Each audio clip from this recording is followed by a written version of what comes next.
I will now call the York Planning Board meeting for June 25th, 2026 to order. We do have a quorum this evening. Members present tonight are Wayne Boardman, Peter Smith, Board Vice Chair. I'm David Woods, Board Chair. To my right is Gail Billett, Board Secretary, and Crystal Tenney. For town staff, we have Brendan Somerville, and operating remotely doing the minutes for the board is Patience Horton. I did not see any field changes submitted. That brings us right into public forum. We do have another member, Mark Cartier. So the public forum is for speaking about items that are not on the agenda this evening. So we do have one application, the Union Bluff. So if anyone has anything to say not related to the Union Bluff project, please raise your hand and you can come up and speak. And there will be a hearing for the application. Seeing no hands, we will close the public forum and we can move right into the application review. First up, and the only one this evening, is the Union Bluff Hotel final site plan review. If the applicant would like to come up. Yep. So this is for final site plan review. This is a proposed expansion of the Union Bluff Hotel. The applicant is requesting approval for a 40-room expansion as well as the construction of a small parking garage behind the parcel. Staff has already turned in their review memo for this project, and the applicant is here to answer any other questions that you may have. Great, thank you. Should they come to the table? He's up on the podium. Huh, he is. If you could just state your name and spell it for the record, please. I'm not getting it connected.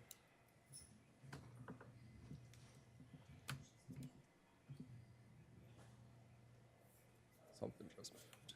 There we go. There we go. Okay, bravo. Good evening, Peter Heil, H-E-I-L, here with Acorn Engineering on behalf of Geary Hotel Management. I do apologize, the applicant's flight was delayed across the country, so unfortunately he is not here tonight. But I am happy to be back in front of you for our final hearing. As Brendan said, we are here to propose a 41-room expansion to the existing Union Bluff Hotel. With that, we are proposing to do a 103-space parking terrace. Along with the structure improvements, there will also be improvements, site improvements, including landscaping, new utility reconstruction, some roadway reconstruction. Just giving an overview of the past couple meetings that we've had through preliminary. Much discussion has occurred regarding the trash collection and quantities, loading zones, vegetation, screening, operations. At the last preliminary approval hearing, much of the discussion was based on the mechanical equipment up on the roof and trying to screen that appropriately. There was also some additional discussion on the plantings along Freeman Street, ensuring that there's no site visibility access issues. So the changes that we've resubmitted to the town incorporate both low shrubbery within Freeman Street as identified on our landscaping plan. And the biggest improvement in coordination that we were working with, we heard what everyone was saying about not wanting to see the visual of the mechanical equipment on the roof, and I'll flip to the architectural in a second. But based on the feedback we received, it really was the most appropriate to take that equipment off the roof entirely and kind of hide it around the back of the building with additional screening around that. So we're hopeful that that addresses the board's concerns. So this is the site plan everyone has seen. Not a lot of changes since the previous few applications or few meetings, and I'll just flip through the renderings. These are the same renderings that we presented last time. Nothing had really changed as far as the renderings go. I'll just flip through them quickly. So previously, we did have mechanical rooftop equipment somewhere in this location, and there was discussion about trying to hide it between one of the pillars, and it just didn't work, which is why we shifted it behind the building. Same rendering that we showed last time. And then this is the same elevation, nothing has really changed. The big difference is, and we can kind of scroll in, oops.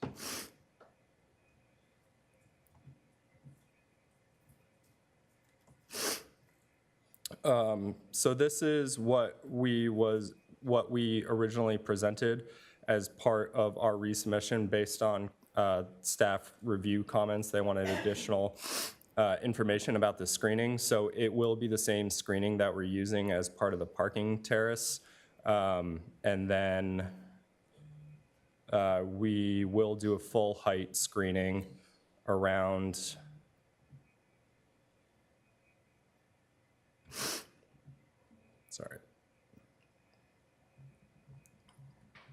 around the entire unit. So the entire unit will be fully screened. It'll blend in with what's proposed as part of the screening for the parking terrace, and most importantly, addresses the comment about publicly viewed sheds, particularly from the beach.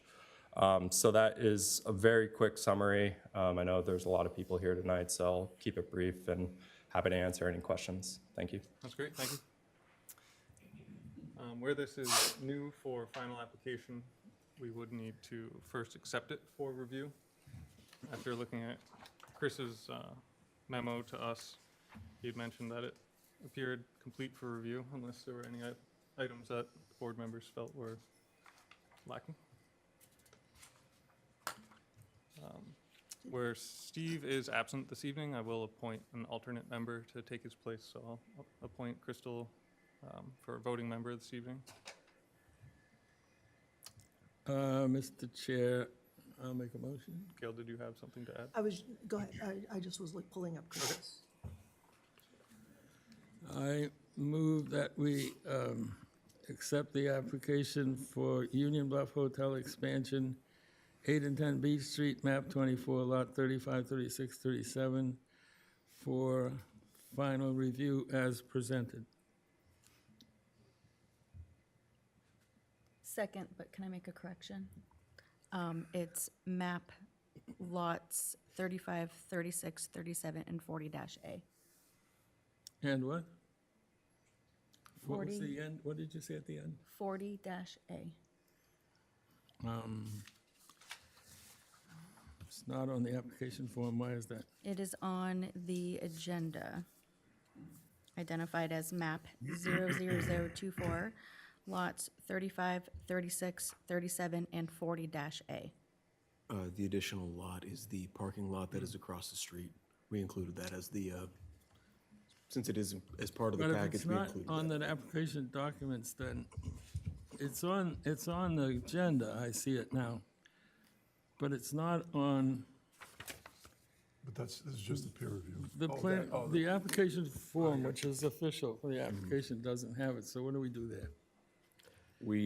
Staff recommends including the parking lot since that is part of the site plan review, including the map and lot for that, as it would be a part of any kind of approval or condition or whatever. Having that as part of the entire package would be recommended on staff's part. Mr. Chair, I would like to repeat the motion. Rescind the original motion, rescind the second, right? Okay.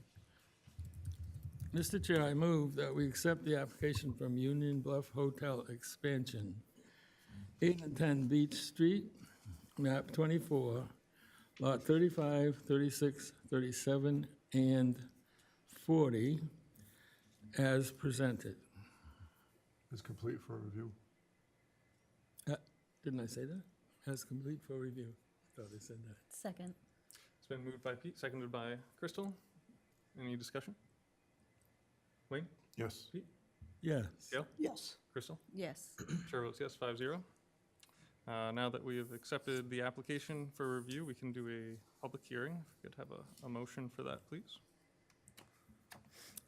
Mr. Chair, I move that we open a public hearing for the Union Bluff Hotel expansion, 8 and 10 Beach Street, map 24, lot 35, 36, 37, and 40. Dash A. 40A. 40A, would you, you're not supposed to be correcting me on my last night. Don't you know better than that? Can I second that? We'll accept it? You said 48. Okay, second. Okay. Moved by Pete, seconded by Crystal again. Any discussion? Wayne? Yes. Pete? I'm thinking it over. Yes. Gail? Yes. Crystal? Yes. Chair votes yes, 5-0.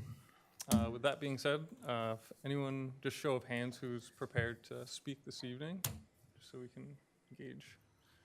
Okay. So I see two hands. 2 hands. If. Okay. So we'll attempt to keep comments around 3 minutes, just to give everyone time to speak and for the applicant to respond to the comments and for us to ask questions for the applicant as well. So we'll give you kind of like a 3-minute hand gesture and try to wrap it up at that point. So, and who would like to go first? I thought we were gonna implement the Trapdoor. trapdoor, so you, 2 or 3 minutes and down you go. I thought we were gonna do that. No, It's trouble with being on the ground floor. It's, that's, yeah, no trouble. I stand right in the spot. When you get settled in, if you could just state your name and spell it for the record. Hi, my name is Bill Roach, O-C-H-E. I live on Gow Street. Thank you. Thank you for the opportunity to speak tonight. I had sent you quite a lengthy document this past Tuesday. I'm hoping you all had a chance to read it. I was going to give you my Reader's Digest version of that this evening, but I think my time will be better spent going over some, what I see as key violations of this proposal. I am going to ask for more than 3 minutes. I might need 4, but please don't cut me off. I have 5 what I see as violations of this application. I have York zoning ordinance 6.1.8.7. I see a creation of acoustic nuisance in violation of ambient noise standards. I see the York site plan regulation 8.1.8.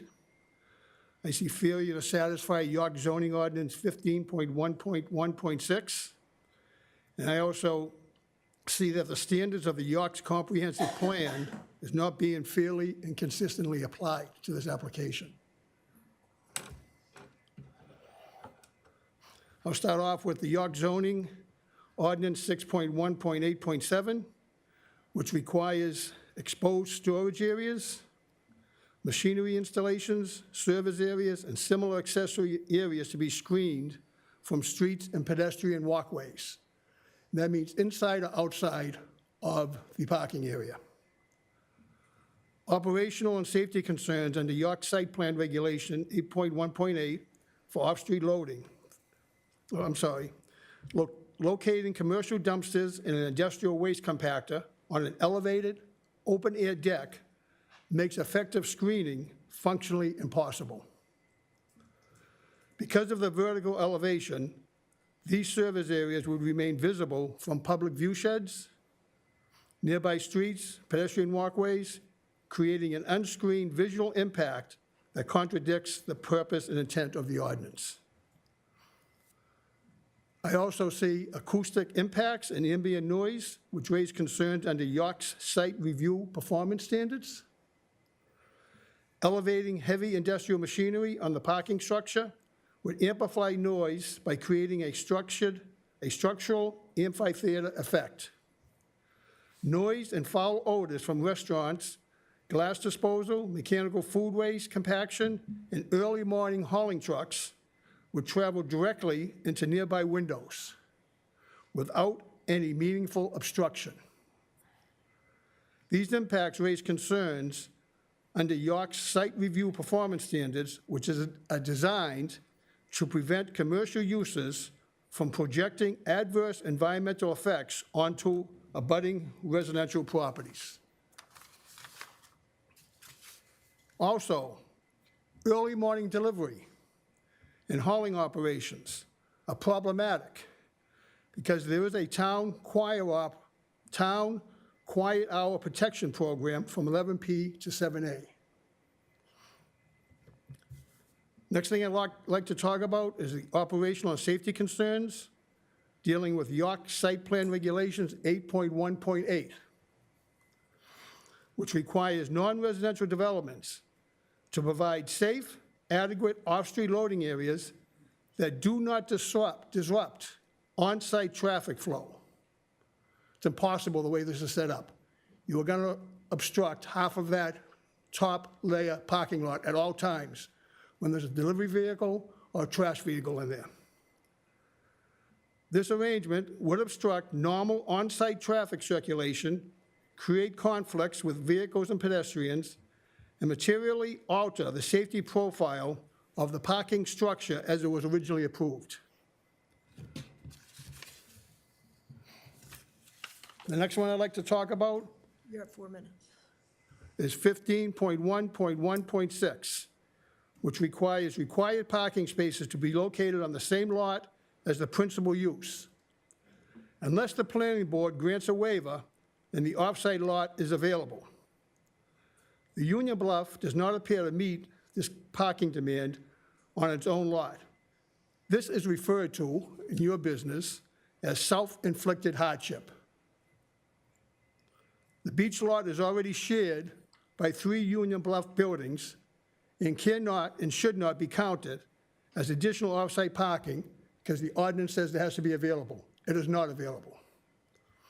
And most importantly, the applicant has not demonstrated why the proposed expansion cannot provide the required on-site parking, which is mandatory finding under 15.1.1.6. Simple terms, they built a structure larger than they can put their parking on. Again, self-inflicted hardship, and they expect you to correct that for them by letting them park anywhere they want. Finally, York's comprehensive plan. The board's obligation is to apply these standards on a fairly and consistently. The plan was developed under this board's oversight and approved by York voters. It sets a clear expectation. Growth should strengthen residents' quality of life, not erode it. In conclusion, the proposed plan appears to address an internal commercial space issue by shifting visual, noise, safety, and parking impacts onto neighboring residents and public areas. I respectfully ask that the planning board to uphold York zoning protections, site plan regulations, and comprehensive plan by requiring full compliance and denying the expansion as currently proposed. I expect that you will close the public hearing tonight, but I'm going to ask that you keep the record open for 10 to 14 days for people who could not be here tonight to send in their written testimony. Thank you for your time, your consideration, your dedication, in maintaining the character and peace of York. Thank you very much.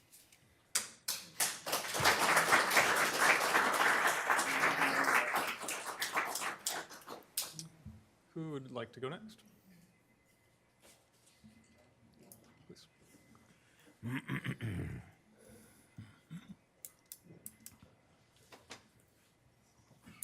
Good evening. Hello, hello. Thank God, Bill. I appreciate everything you've done for all of us. I'm probably going to offend the board. If you could just state your name and spell it for the I record. think I'm first. going to give you a fake name. My name is Colleen. What else did you need to know from me? Just spell the first and last name for the Oh, record. Giardina. Thank you. So the first thing that I'm saying again is my time here is not to offend anyone on the board. Since this is the first time I've ever been involved in any planning meetings in my long lifetime, my career is training. I'm a curious person. I try and understand where I am, what I'm doing, and what's going on around me. I train on roles and responsibilities. I've done that for 40 years. I don't know, but I heard that someone on the board mentioned publicly that this is a done deal. if that's the truth, then why are we here? That surprises me, and I'm bewildered by something like that being mentioned publicly. Again, I ask, if it's a done deal, then why are we here? Why do we have to come up with these violations? This isn't our forte. I can't go through and look at all of this information and determine what the board and what this proposal is missing or is going to hurt us if it gets done. I don't have that education. And so these violations and watching everybody write all of this down shocks the hell out of me, quite frankly, because I believe the board is supposed to protect us. And I know that there's another part of all of this that I don't understand either, but we've been facing you guys and ladies, and it's a huge concern that, do we all know what's going on with this request? It's scaring me. It scared me years ago, but now I'm frightened beyond. I'm not sure if anyone has done a site visit. You know, when I think about the trucks that are going in, they're doing it now, that are parking in front of this hotel, literally right in front of the crosswalk. Have you driven down Long Sands? How many times have we had to stomp on our brakes because someone is walking in front of an SUV that's parked and we don't see them? There's baby carriages. People don't realize they push the carriage out and there's oncoming traffic. And we're stomping on our brakes because we didn't see the pedestrians, carriages walking in front of these trucks. You've got delivery trucks. They couldn't see a 6-foot person stepping out. It's a 2-lane road.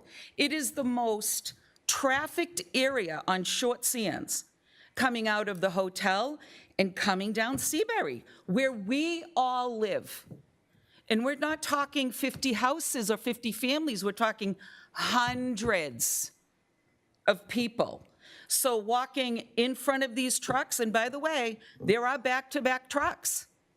So it isn't just people walking in front of the Bluff, they're also walking in front of or out of Seabury.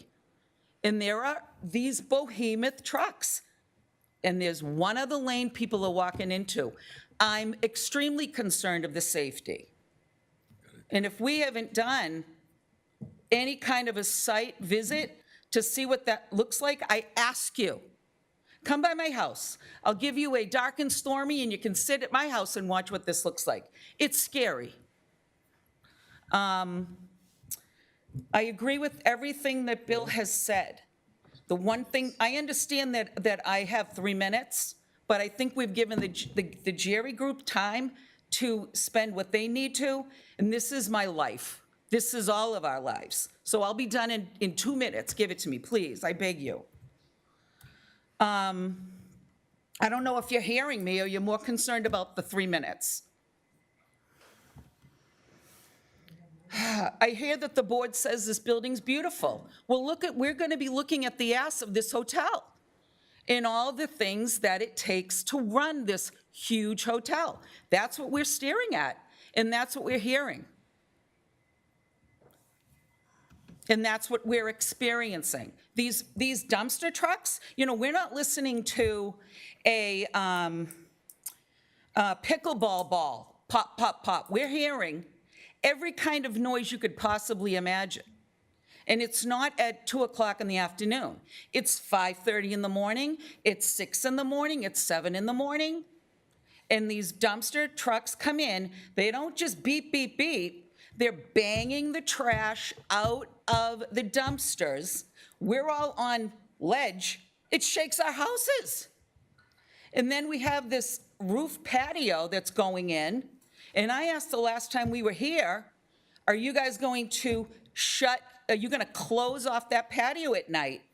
And they said, we have no plans on doing that. There's weddings, there's 150 people at these weddings. And they're gonna be hanging out on that patio. The second that wedding's over, they're up on that roof deck. What are we gonna do about that? They said, no, I don't know what I've seen that has changed. I don't know why I've taken the time to keep coming here, because the concerns that we've had at the beginning still haven't been resolved. I kind of look at the senses of, human senses: sound, smell, touch, and hearing. And what they're doing is affecting all of our senses. It isn't just the pickleball situation where they're just hearing pop, pop, pop with the balls. It's everything. It's every sense that we have, we're affected by it. There's more, but I think I've said the biggest concerns that I have. And, I ask you, please protect us. This affects every one of us in a lot of ways. And, they're coming in with the biggest ask. And we're saying publicly it's a done deal. I wish Bill could close for me because he's nicer than I am. But I don't know. I just wish you'd sit and watch what this hotel looks like today in the sense of how it's run, especially safety-wise, in front of that hotel. Anyway, thank you. Thank you.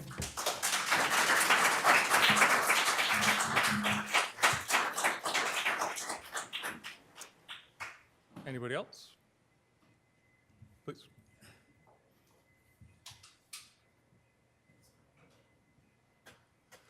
So my name is Jim Giardina. That was my wife. I have nothing prepared. I'm an engineer, so when I collect data, I don't react right away. It takes me a while to process it, and then I come up with a solution. And I've been to all the meetings. I've listened to everyone's concerns, and they seem to be legitimate concerns. During the meetings, I've seen people's face reactions, and you can tell whether they're listening or they're pushing that issue off. Someone said in a previous meeting that they don't mind that the Acorn Group or this hotel expands within limits, but they felt it was extremely excessive. And that's my observation. They're doubling the size of this hotel. We've already discussed the traffic, the trash, the deliveries, the safety issues with the kids. It just seems massive to be put in a residential area. We have quite a few neighbors that they've sold their houses and moved up to this area to retire. And it's changing the whole footprint of that area. And I'm pretty sure none of you have been to Short Sands in 10, 15, 20 years. That's where we live. I don't know how you can represent us logically if you've never really been there. You don't see the I summer was there traffic. today. I'm sorry to respond, I'm not supposed to, but I was there today. Okay. And I'm there every week at least, and I don't know about some of the others, but it's not reasonable for you people to stand up there and tell us who we are and what we do. Okay, well, in my mind, they proposed a massive project and nothing's stopping it. Our concerns are dismissed and we have to live with it. And the beaches are crowded now, the traffic's out of control now, and we're just adding more fuel to the fire. And, we were hoping that we would be part of the discussion and represented. I mean, the folks that are building this, we know they have, 50 hotels. To them, it's just business, money. Nobody's asked us how we feel. They don't even show up to talk to us. There's always an excuse that they're not even here. They have someone else representing them. And it's just disappointing that, the way the process is run. I'm not trying to insult anyone or pick on anyone.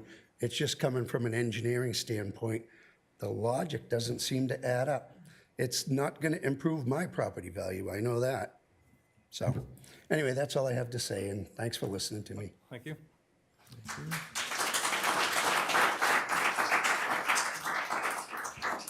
Is there anybody else? It's interesting that we let the applause go too. Are we losing our mojo? My name is Richard LaLiberte, L-A-L-I-B-E-R-T-E. I live at 21 Freeman Street. My biggest concern is traffic. Back in 2011, New York did a traffic study, and the best thing that I read about the result is that traffic was excessive in New York, and it was an issue, particularly during the peak seasons. And what I don't understand is why they're not required to do a full-blown traffic study during a peak summer season to see what the impact's going to be right now and what it could be with the added infrastructure. My two grandkids run a lemonade stand on the corner of my house where there used to be a fence section. That fence section was taken out by one of the delivery trucks from Union Bluff. I didn't pay him a fine, the fence was old, but that happened.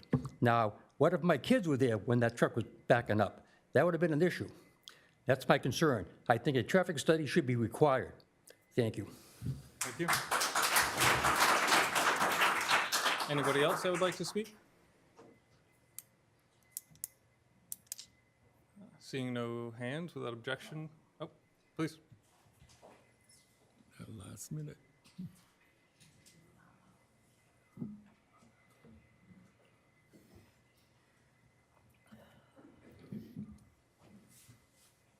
Good evening. My name is Richard Silver. I'm one of the owners of 10 High Street. 10 High Street was purchased by my wife's grandparents in 1946. This is our 5th generation to join this cottage for 80 years now.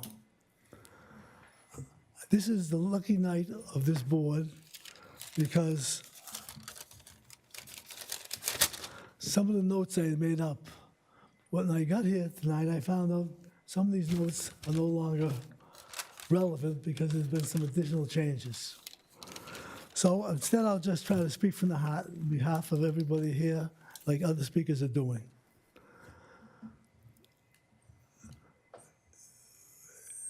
We have on our street, which is High Street, which is a small street, we have quite a few families who have owned their properties for 40 and 50 years or more.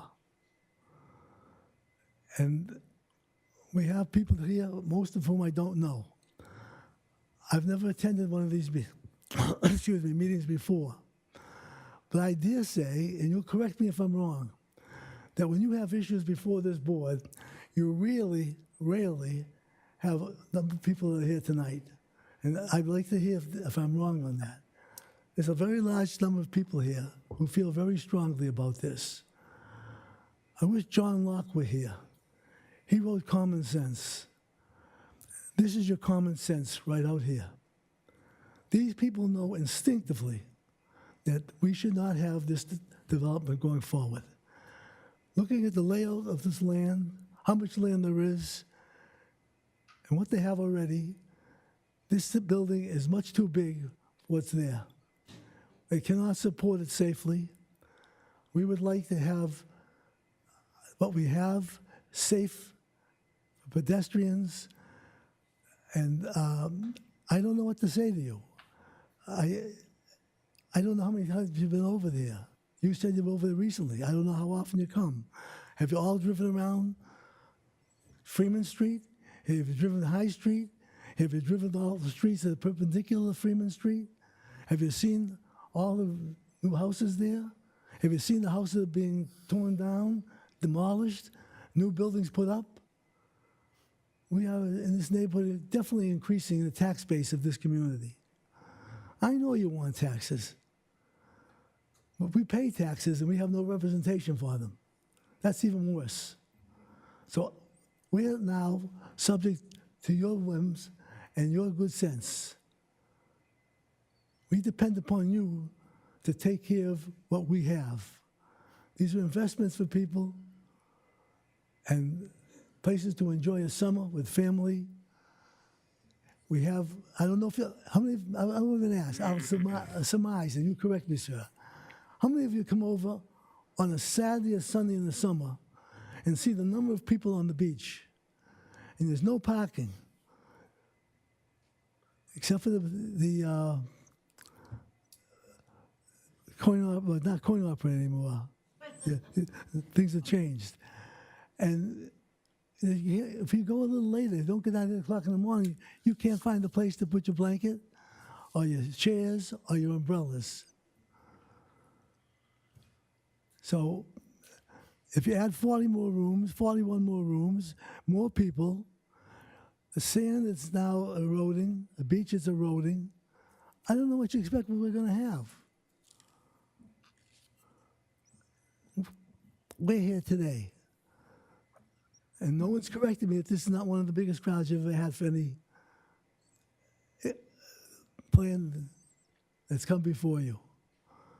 If that's the case, there must be something special that these people care so much that they're here today. So we're asking you not to grant this. They already have 40 rooms and a building next door with rooms.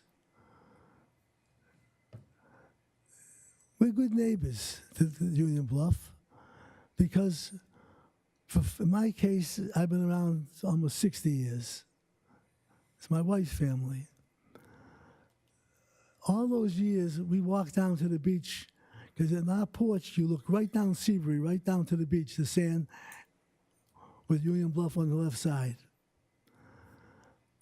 We walked down and we cut across the grass that's now there as you walk out to Union Bluff. And there's a little path at the end of that grass, and there's a small path that goes down to the beach. And that's how we approach the beach, with all our belongings that we needed for the day at the beach. And then we also did approach it by using the driveway, the parking lot, right next to Funorama. Not that long ago, they roped off the area where the grass is, and they said, for our patrons only. Good neighbors out here. I've never seen anybody fight with the people who own Union Bluff to insist upon walking through the path, even though we may have established rights to do it. Legal rights to do it by this time, after all these years. We used the parking lot. And I wouldn't be surprised if they try to stop us from using the parking lot. Whatever you do, I ask that you make sure that we still have access to that parking lot and to the beach. It shouldn't be up to us to have to take legal remedy in order to get to the beach. I think I probably said enough, but we're asking you not to allow this. We have good sense, common sense. I think we know after all these years that we've been there, what's really good for the neighborhood. And just big business is not always good for the neighborhood. You heard about the traffic and everything else. It's all true. All true. So we're asking you to get together. Is there going to be a vote tonight? All depends on the way the board goes. Okay. And when you have a vote, how many people have to vote positive in order to allow this, or negative to deny it? A majority vote, so it would be a 3 to 2 would be what would It's a allow it. majority vote, so there'll be 5 voting members at a time. Okay. All right. Thank you very much for your attention, and I appreciate it very much. Thank you.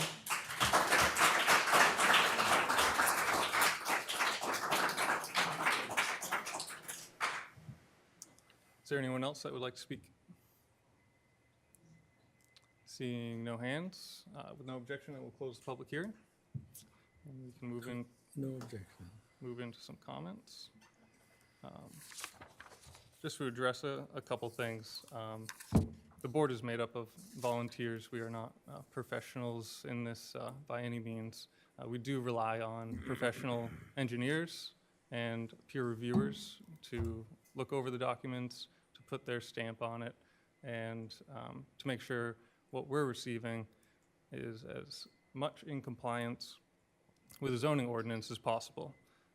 There have been many applications I'm sure we have personally not wanted to pass, but it's not a board of our opinions. It's our responsibility to either vote in favor of an application that meets the ordinance or not to allow it to pass. So we don't have personal agendas, and we're just doing what we feel is right and interpreting the ordinance, while also receiving comments from engineers and peer review documents. So with that being said, we can move on to some of the questions that were brought up.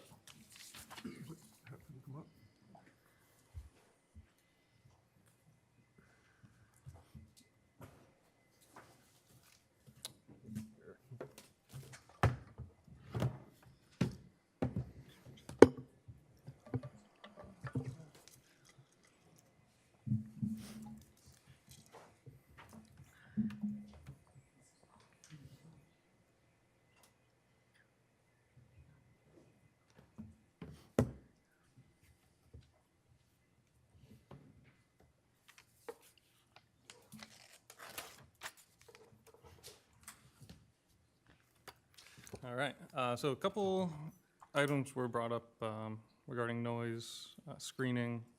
So if we can maybe zoom in to the dumpster container Sure. or the compactor.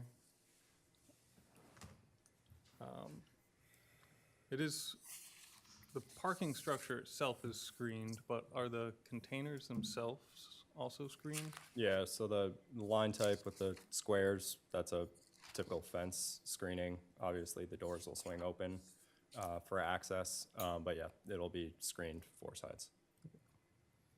And are these dumpsters that are gonna be emptied on site, or are they gonna be hauled away?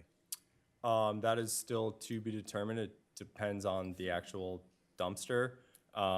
At this point, it is anticipated they would be hauled away, so they come in, pick them up, drop a new one off, and then, recycle.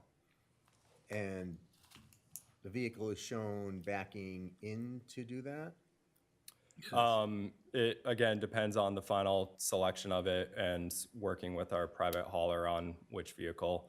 Most of them, if it's being hauled away, I would assume they're backing up to pick it up and then bringing it. If it would be removal, typically that's a front load and they pull it over their head. Yeah. That picture is more showing the loading This zone, is, right? this vehicle is more of a delivery truck, yes. I'm just trying to look for 8.1.8 real quick.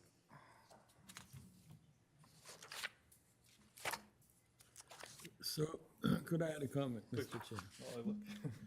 So currently, my understanding, and I have driven around there many times, but I wasn't necessarily looking out for it, that dumpsters are kind of randomly placed now. Some are actually out on Freeman, occasionally against the fence, or Yeah, you can. and some are inside if they had room because no one was parking there.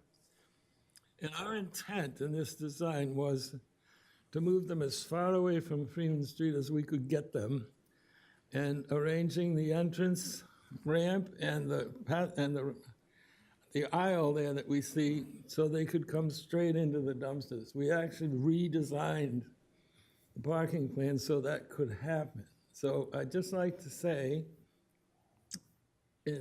because I don't like unnecessary noises myself at all, I think we did the most we could to try and get the dumpsters where they could get at them.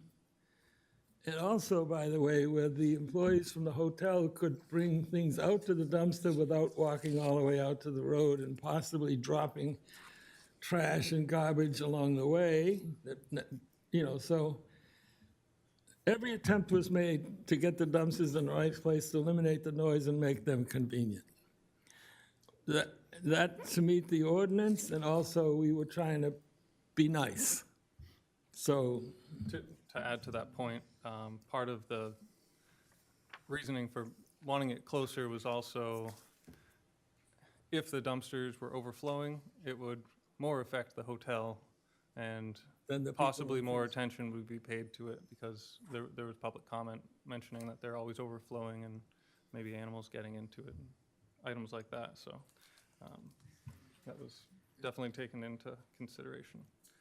I did just find 8.1.8, which does talk about non-residential sites shall provide off-street loading facilities sufficient to meet the need of the use. The loading facility shall be located and designed so that the delivery vehicles can be parked completely on-site. The loading area shall not obstruct on-site traffic flow, but may allow for temporary use or blocking of some on-site parking spaces. So that is temporary. Yep. And as previously discussed, it's a management issue, and then schedules work with the delivery suppliers to come off hours. So, you know, there might be a time where someone is asked to move their truck if a car is coming out, but we'll work with management on that. Thank you. I believe the representative also said, or the owner who was here said they would in fact try to set up a schedule so there were an even number of trucks every day, minimizing the numbers in the morning early, Yep. so that they wouldn't all of a sudden all be there on Wednesday or something. Yeah. So there was, to my feeling, significant response to the question of traffic and trucks and things in the way. We spent a lot of time with the applicant trying to make it better than it is now. When I hear the complaints from this just earlier, all I could think of was, you want to leave it the way it is now? Because it seems to me the way it is now is a lot worse than the way it's going to be, my opinion. No, excuse me. I need to speak here. You have had your time to talk. And as vice chair, I need to advise you, you are not allowed to talk without being asked to come to the podium. Please, thank you. So, on we go. I just have to say, though, that I went to dinner last week and lunch the week before. And there were trucks parked in the walkway and people trying to get around them In front. in front. Yeah, that's the other thing. And there were other cars. So the safety issue about the crosswalk is a valid concern that I have, as is parking, because even though it was off-season for lunch and there were some spaces open, the gravel lot was full, people were parking all over the place. So And that's off-season. I'm looking at Acorn's letter here, board comment, add, quote, "No commercial loading/delivery sign will be placed in the building out front along Beach Street." So the plan from the owner and from the operating of the hotel is that they will no longer allow anybody to load materials through the front door. So there's no reason to park your truck out front on Beach Street. So that also fixes the problem out front. It wasn't just commercial. Like I said, I went, at 1 o'clock in the afternoon and went in the evening. They were there.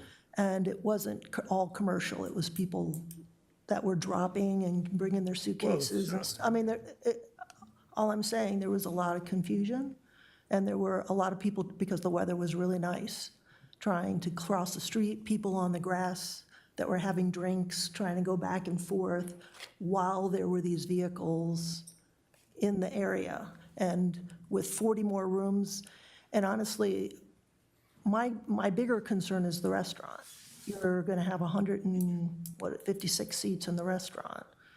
And the parking only needs to be 50% of what the ordinance allows 50% for the restaurant, which is how they came with 122 versus, so for every 3 people, you need a parking space for the restaurant. But it only has to be 50% of that final number, which is how 122 came to be. I'm just saying that while I was there, it was very congested and confusing.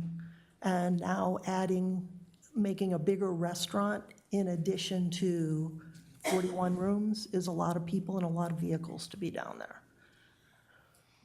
Understand. Do you think that having the 2-level parking No, bus in the back is going to improve that with direct elevator access to the restaurant level. We go down there a lot, because I just live down the street like from to go there. there, too. Yeah, and during the season, it's packed, and so adding 41 rooms, and yes, you have another level to the garage, but 41 rooms. But again, more importantly, people that are going into the restaurant to eat, I just don't think there's enough spaces. Okay, Enough parking spaces. Correct. I think parking is going to be, it's a real safety issue. okay. You bring a good point up with the possible crosswalk concern. The crosswalk was, Because it's in front of the front entrance, the main entrance. The existing entrance, yeah. Yeah, You can kind of see it with the brick hatch here. I'm not sure where engineers like to put it for safety concerns. But Typically, you just don't want it close to a corner. Okay. So like if a car's coming, they have ample time to put on their brakes before Yeah. safe stopping distance. I know down at the beach, the town engineer had tried to make kind of curb jaunts that come out into the roadway, so pedestrians can be beyond the side of a car. So if you are crossing the crosswalk, you can be seen, not tucked behind someone's bumper. And I'm just seeing as that is an offload, onload area for guests. On the other corner, There isn't such a that- thing now, is there? I don't think there's such a, I know what you're crosswalk? talking about. The yeah, no, there isn't on one the there. sidewalk. I was just thinking of, instead of that crosswalk being where all the action is, if it was relocated to the other corner, to the left side of that road. Is that Seabury? As you drive into the early corner, the first corner you come to, of the building. Yeah, it's to the annex property side. Yeah. it's just a tough location, especially if there's a wedding or something. I mean, there's just so many people and so many vehicles at a choke point, which is where the walkway is. That is very dangerous. So, but if we consider Short Sands Village, whatever you want to call it, all of it, on season, in the evening, It's busy. it's not any different on any other street in Short Sands Village. It's when you go there, that's what you're into, is people everywhere, people walking across the streets. But there's an It's not- expectation. I'm trying to say, this is not a unique site in that case, is it? I believe it's a unique site because it's a hotel, not Well, the it's- restaurant so much, because yes, your point is well taken, it's a Similar retail. buildings with condos and hotels right next to it in the closer, where, like across from Goldenrod and so on. I forget the name of the buildings they took down and rebuilt it. What one is that?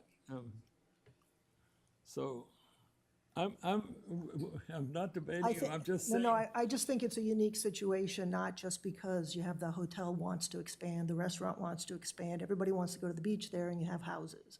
I think that and because it's at the end there, and you have no place to go to divert the traffic, everybody has to go. What should happen, do you think? What could be done? I don't, I think what they're asking to do is too large for that space. I get it, okay. And that,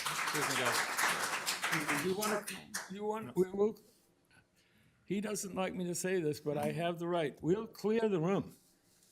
And if you don't leave, we'll have the police come and help clear the room. All right? You don't, it's rude of you to do that.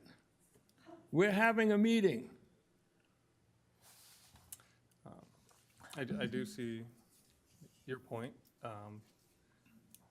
Brendan, are there any items in the ordinance where the project size is too large, or as far as So in- densities and all in- that? if you just look at the zoning ordinance, there really isn't. Where there would be some kind of teeth, for lack of a better term, would be in the village design standards.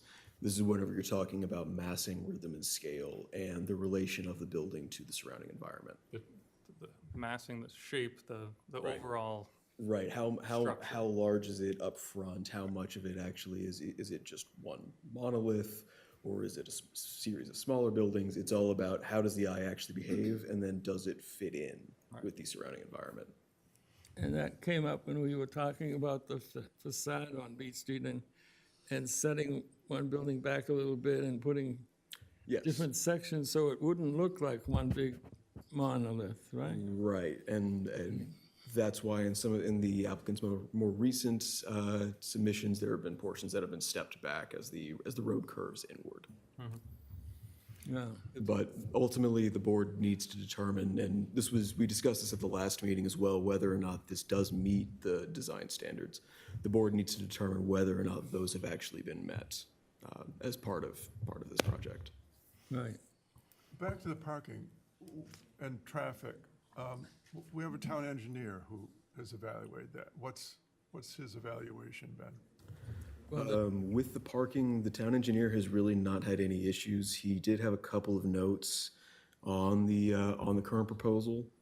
And those would be requiring slip form concrete curbs instead of the proposed bituminous, adding site distance measurements to both of the vehicle entrances to the parking deck, and then adding lighting at both of those entrances to ensure that it's visible for pedestrians and drivers.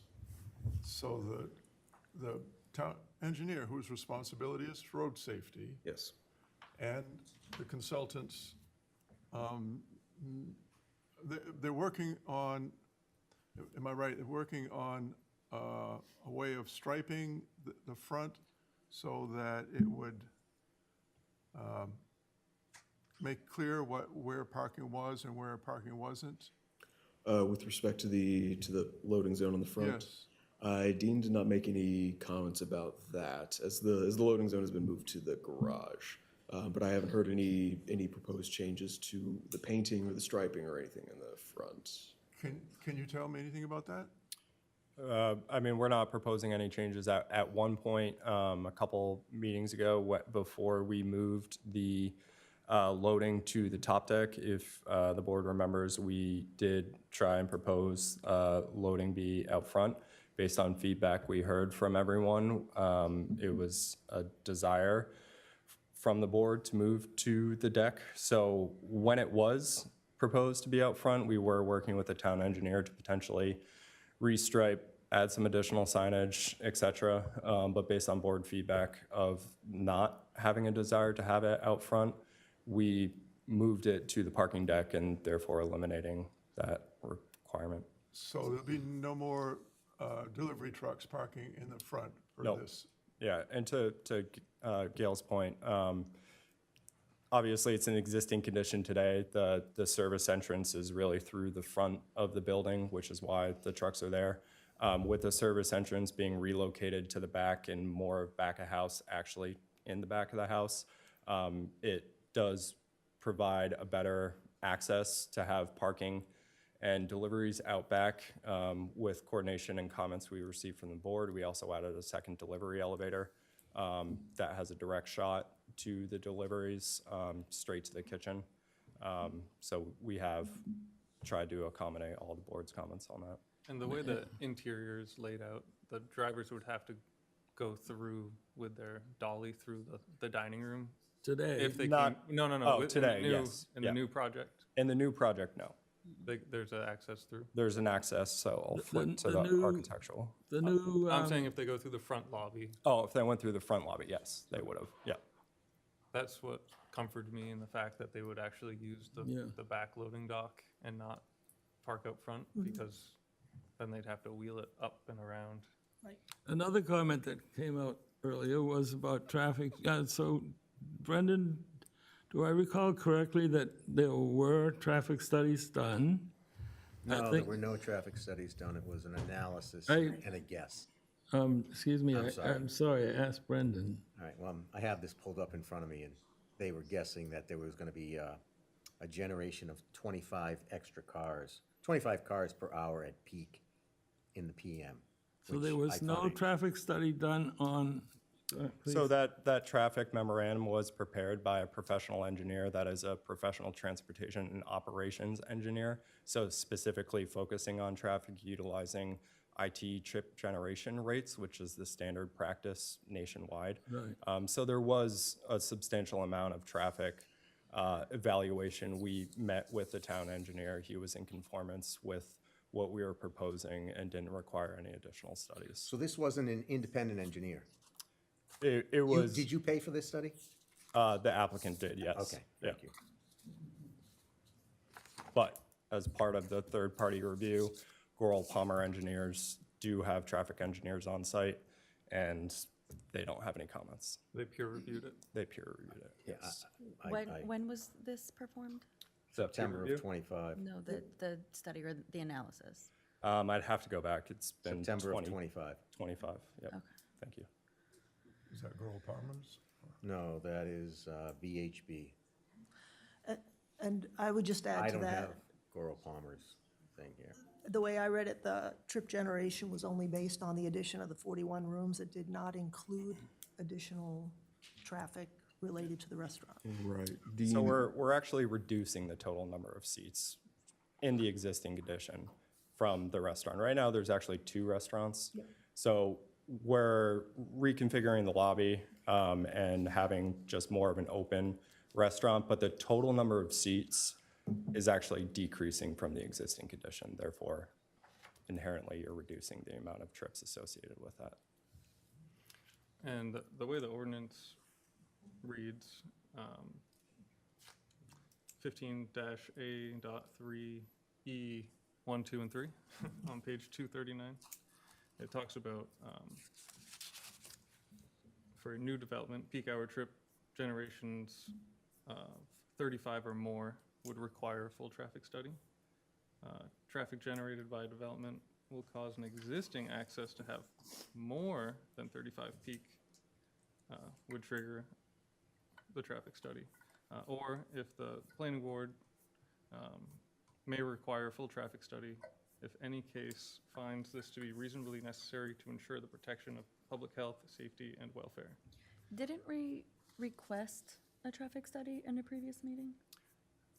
We had discussed traffic. I think this was meeting 1 or 2, and I believe there was a request. Am I not remembering that accurately?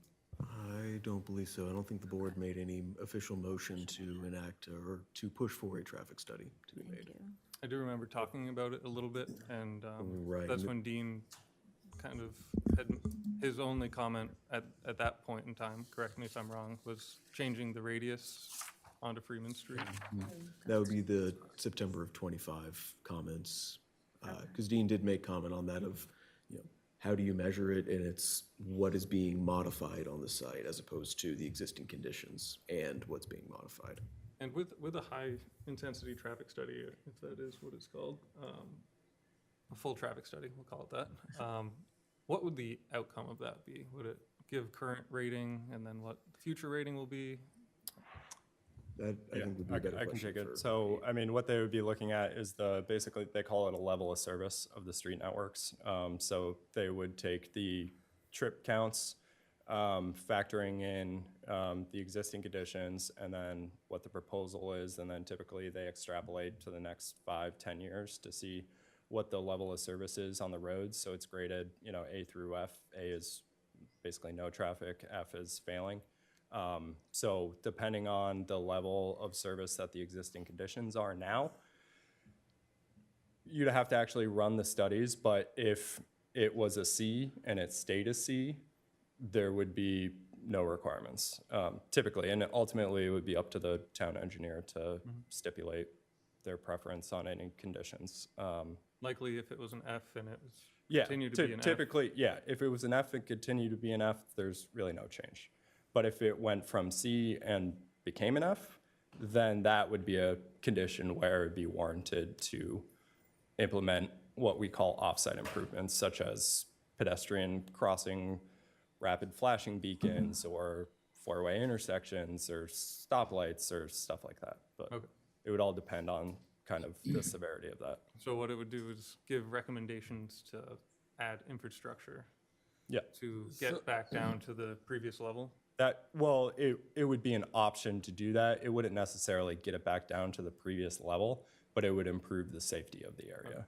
So if we were considering the plan here, and delivery vehicles and so on would no longer be using Beach Street in front of the hotel, wouldn't that, by definition, improve the flow of the service, whatever you call it, the service rating for that road, because they're not there in the way?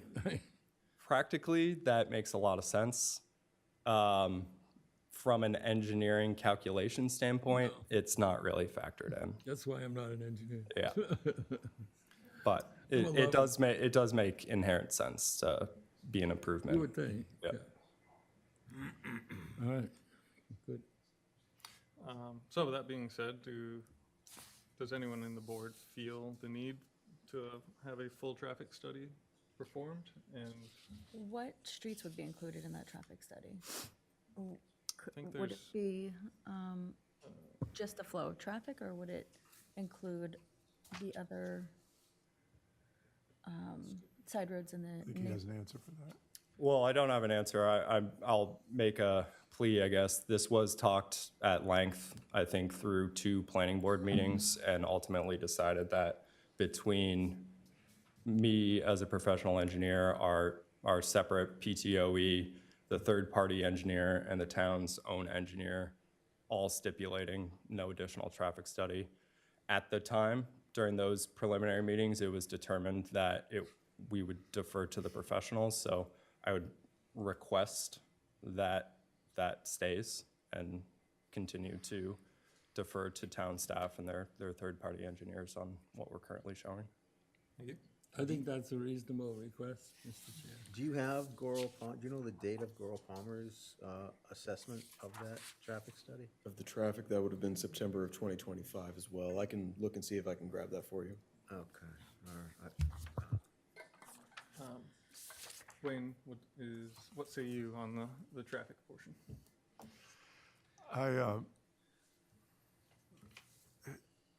I look at the engineers for advice on that.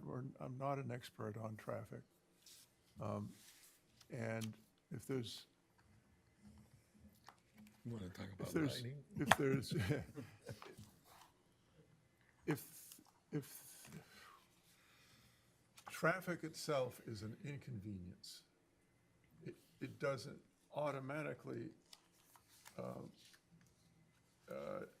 imply safety, because if you're sitting still in traffic, you're not moving, you're not hitting anybody. It's an unsafe situation is a narrow street like that with somebody going fast. And in the summertime, I don't think anybody goes fast through there unless it's somebody on a scooter. I think the improvement, putting the loading in the back is considerable. It's still going to be messy. It's still going to be busy. It wouldn't be my preference for this big of a addition. But again, we always fall back on what the engineers tell us, our own engineers. And I'm not sure. I wouldn't object to a traffic study, but it's something that we should have done earlier on if we were going to do it. My thought is, my concern is less the traffic and more the parking.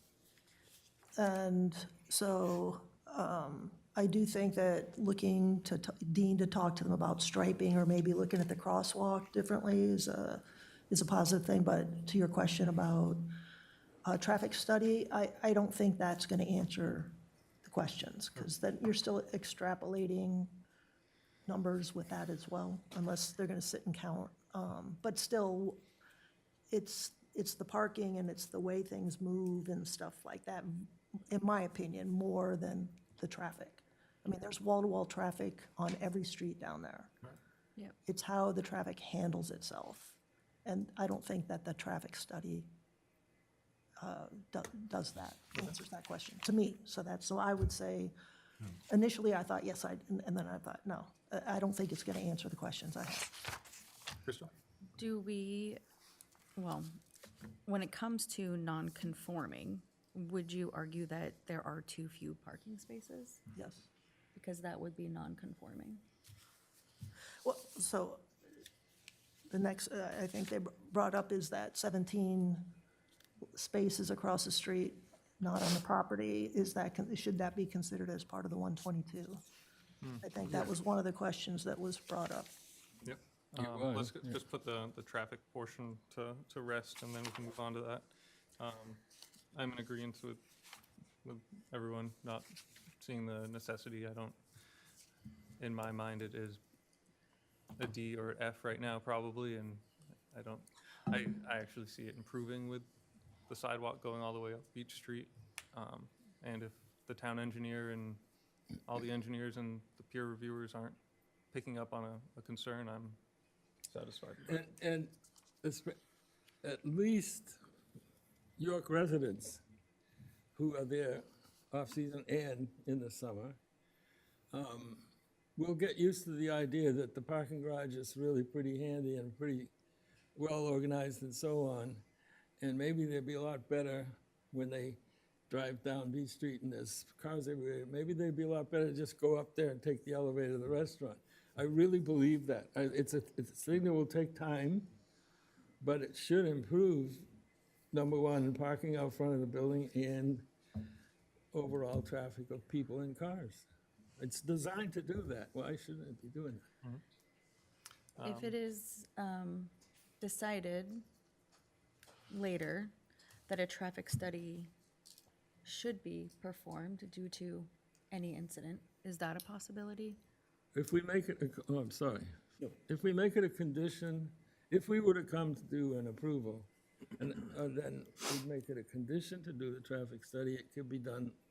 In other words, condition on a satisfactory traffic study. That kind of thing, right? And I'll just say, the board has the right at any time to request third-party reviews of any aspect of the project. We've seen this before with the, sure, it's been mentioned tonight before, the pickleball study, sound studies. Yeah. So the board does have the right to request those studies, should they feel as if there is enough of a need to do so. In those studies. I don't think it'd be a condition, I don't think we could make it a condition, though, because Staff would recommend against a condition in this case. it would be, Con- it wouldn't be not a simple up or down thing. It would be an evaluation again, and so, Condition on a successful traffic? well, successful is in the eye of the beholder. They're gonna say this has caused some problems. It'd be up to us to make a decision whether there's enough problems or not. I don't think, It wouldn't be my favorite condition, for sure. yeah, I don't think it'd be possible to have a simple up or down I on a traffic I study. think you might be right. I'll take it all back. Yeah, yeah, it's, However, I think overall, someone said earlier, however, all these engineers have already said. How many different engineers got involved and said it's going to be good, right? well, they didn't have any suggestions Yeah. anyway. I think that the project in general is going to cause some problems. And the design is going to cause problems simply because of the volume. I think some of the changes that have been made to the design will make those problems better. I think that the parking and the trash and the delivery thing is going to be better than it is today. But you still got all those extra rooms. You do have fewer seats in the restaurant. I mean, we've met at least 5 times since August of 2025. And we've gotten some concessions out of them.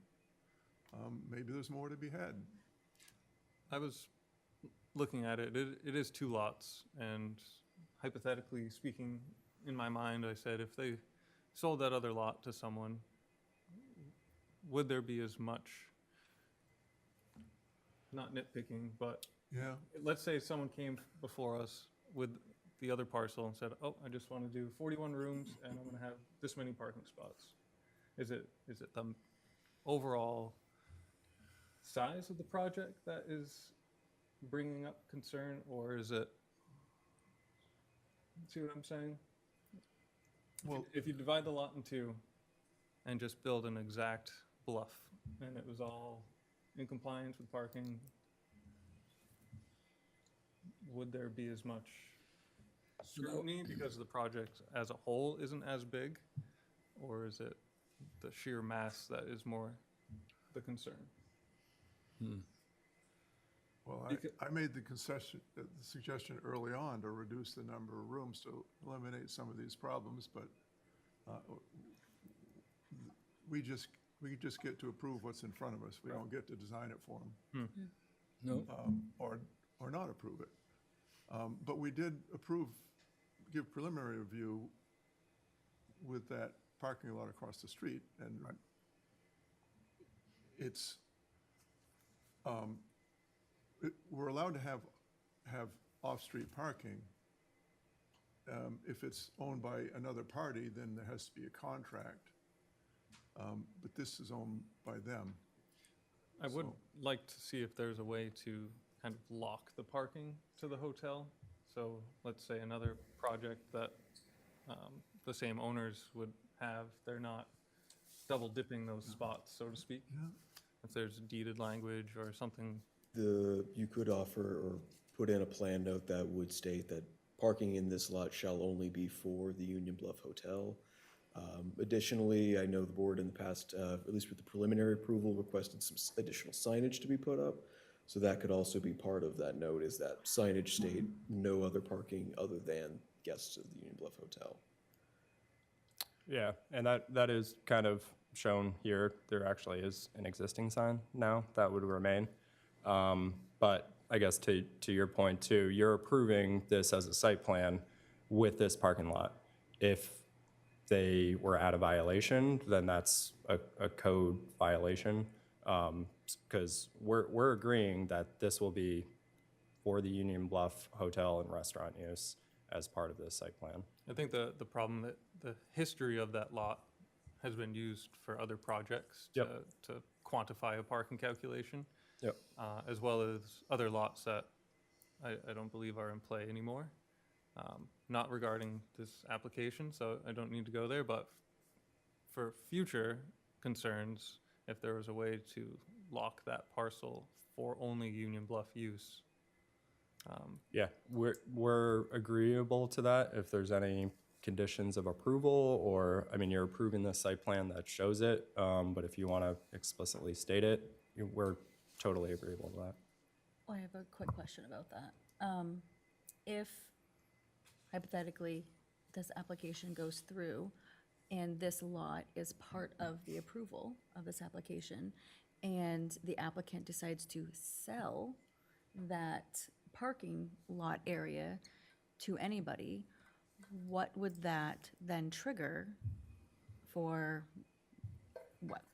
That would immediately trigger a site plan amendment, so it would have to come back to the planning board. So then, in the event that that happens, and you just now lost, what, 17, 18 parking spaces, what does that do to the overall? In this case, I believe that would make them non-compliant. So the typical procedure is that if there is an amendment or a proposed amendment, that it not make any one site more non-compliant than it already is. So if an action would make a site more non-compliant, then at the very least from the staff perspective, we would recommend against approving something like that, just because you would be allowing a non-conformity to expand. So it would be on the applicant's, it'd be the applicant's job then to see how they would actually come into compliance at that point. If they didn't have that lot right now, with those additional parking spaces, would they be non-conforming? I believe that is correct. They're So right then at, they're relying on that Yeah, they're right. additional lot. yes. Yeah, they're right at the limit. Yeah, and just, so when I was down there for dinner, there were 9 vehicles parked in that lot. And they were all oversized vehicles, trucks, SUVs. There was no room for other vehicles. how do we ensure that 17 vehicles can fit in that space? That's actually a really great point, because that happened to me when I went to dinner there on the other night. I think as long as again, going back to the ordinance, if it's meeting the dimensions of the standard parking, Is- it's just applicational. Now, if it was a truck stop and it's 100% going to have 18-wheelers there, then we would probably is- apply different. Well, can Is I, that lot still like gravel and sand? and- it's gravel and Didn't, sand. didn't we talk about the applicant paving and striping that correctly so that that would be more likely that it could hold 17? We did. Yeah, we didn't talk about paving, but as we're seeing here, we would be restriping it to properly meet the town's technical standards for, proper Conforming pedestrian design. scale. Yeah, because Yeah. part of the Wanna ask them to pave? non-conforming design would be improperly sized parking spaces. Need not Would co- that include the cement blocks at the head of each parking spot that signals that you pull your car in here? The bumpers, is that what you're talking about? Yeah, So, yeah, you would stripe it. I mean, it's gravel, so it would probably be like a yearly. that's why I asked the Yeah. question. It would probably be a yearly maintenance thing, but yeah, the actual bumpers itself would kind of give a cue of, park here. And then we could arrange that so they're, lined up to meet the spaces that were shown here. Are those parking spots, the width of them legal standard? Yeah, so typical standard is 9 by 18. Those are 9 by 18? Yep. So if the SUVs and big pickup trucks that were in there were simply saying that they didn't park correctly or neatly, because, a truck is probably 7.5 feet wide, a car is 6.5 feet wide. They should be able to get, so they just screwed up. We can't, we can't Prevent that? prevent stupidity, it's just, Come on. Pete, We could- You could do so much. I can do so much. I will can also prevent stupidity. mention that the police did sign off on this too, saying they Yes. had no problem with this. And again, I don't like to second guess the police and the traffic engineers on this. Okay. But one thing that didn't come up that I can remember was a snow removal, and was there a place set aside for putting snow in the wintertime on the parking? On that small lot? On the like top deck, on the Oh. parking deck, it would just have to be hauled off Hauled away. by, yeah. Is Yeah, that, it did come up, that it decision. did come up? Oh, yeah. Okay. They were gonna haul it off, they That's said. because it's, right, it's part of the site plan subdivision. I assume that that's written down somewhere that, yes. it would be I hauled assume away. so. I don't specifically recall that line, but that would be my response. You're saying to add it to the site notes? Yeah. We may have done that. That snow would be removed from the property. Typically, snow removal notes are included, I think, in the boilerplate town notes. 819 on the site and sub, which is why I happened to see it. So on C10, general note 7, following completion of the construction, the owner shall be responsible for ... snow removal. Okay. Like, Okay. we went to parking and then kind of came off of parking, but were there still concerns on parking? Once the public hearing portion is, closed, we don't allow more public comment, but you can absolutely send emails or, Just ignore what you said. You're ignoring what the chair just said. You can send a note, an email, whatever, to the planning director if you have questions. But after the public hearing on this, where you had a chance to speak your piece, we couldn't have a successful meeting if we always had this interplay going on the whole meeting.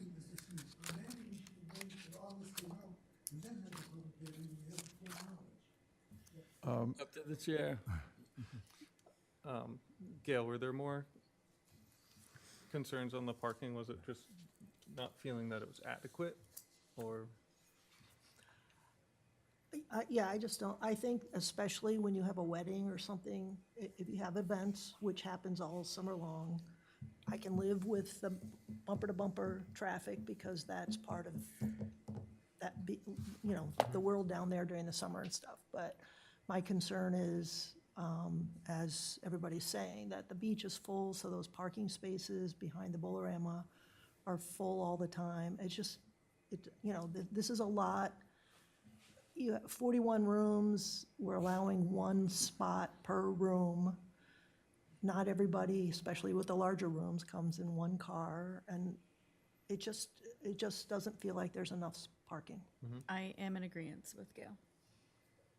And just, like I said, just being down there, and yes, you can't, you can stripe things but I just watched from the window of the restaurant, kids running out and cars being, and I do appreciate the movement of the delivery trucks and everything inside. You guys have done a really good job of trying to address our concerns and the things that we brought up. But I just really, after being down there and trying to get, see where people are parking, seeing the crowds, I just didn't feel that there's enough parking. And I fully appreciate it. I mean, as a resident of Maine, I appreciate beach parking and how big of a pain that can be. We are proposing a substantial improvement and an increase, understanding that there is additional rooms. That said, what we are proposing does meet the zoning parking requirements. So would ask that, we stick to the regulations and what is required, which we are providing. That's our job. Any other? One of the recent things that Dean Lassard, the town engineer, commented on, that I don't think has been recorded before, is that he wants to see additional lighting at both entrances. So those comments were new. I don't think I've seen those. Right, no, that was a discussion earlier today. Whenever we received a bit of a butter feedback, and we just wanted to address it with the town engineer, so. But let me pull up the photometric plan, because I believe and I don't want to misspeak, so let me just pull it up. Are there more comments from, that we haven't covered yet? Yeah. Okay. We move it. That's not the latest.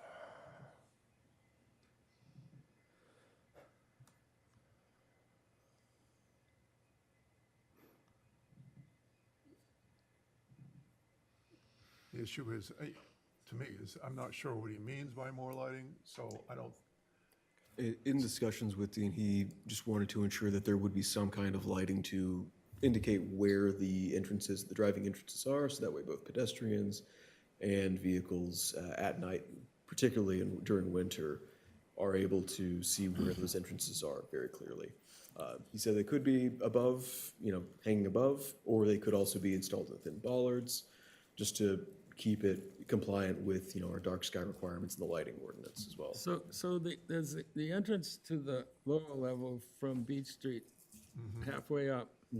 And it's a ramp that goes down slightly, right? And I imagine I think there was lights in the plan on the building, but there's, 20 feet between Beach Street and the actual building, maybe more. Is he saying there should be some sort of a light on that? A little bit closer to the road, probably still on the property line, but a little bit closer. Lighting the just sidewalk? Is that what, sorry, I was looking for the.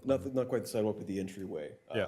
The entryway is for the parking garage. Yep. So without spending time trying to find the latest photometric, I believe it does. If it does not, we will absolutely do that and would request it be a condition of approval. Okay.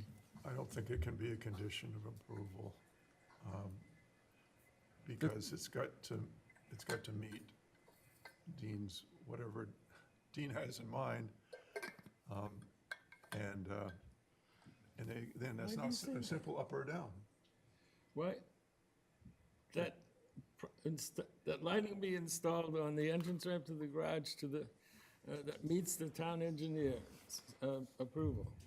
Why can't that be a condition? Prior to issuance of a building permit. I mean, we can't have any kind of conditions. I'll say from a staff perspective, it is much tidier to have as few of conditions as possible in something like this where you do have to verify it on the plan.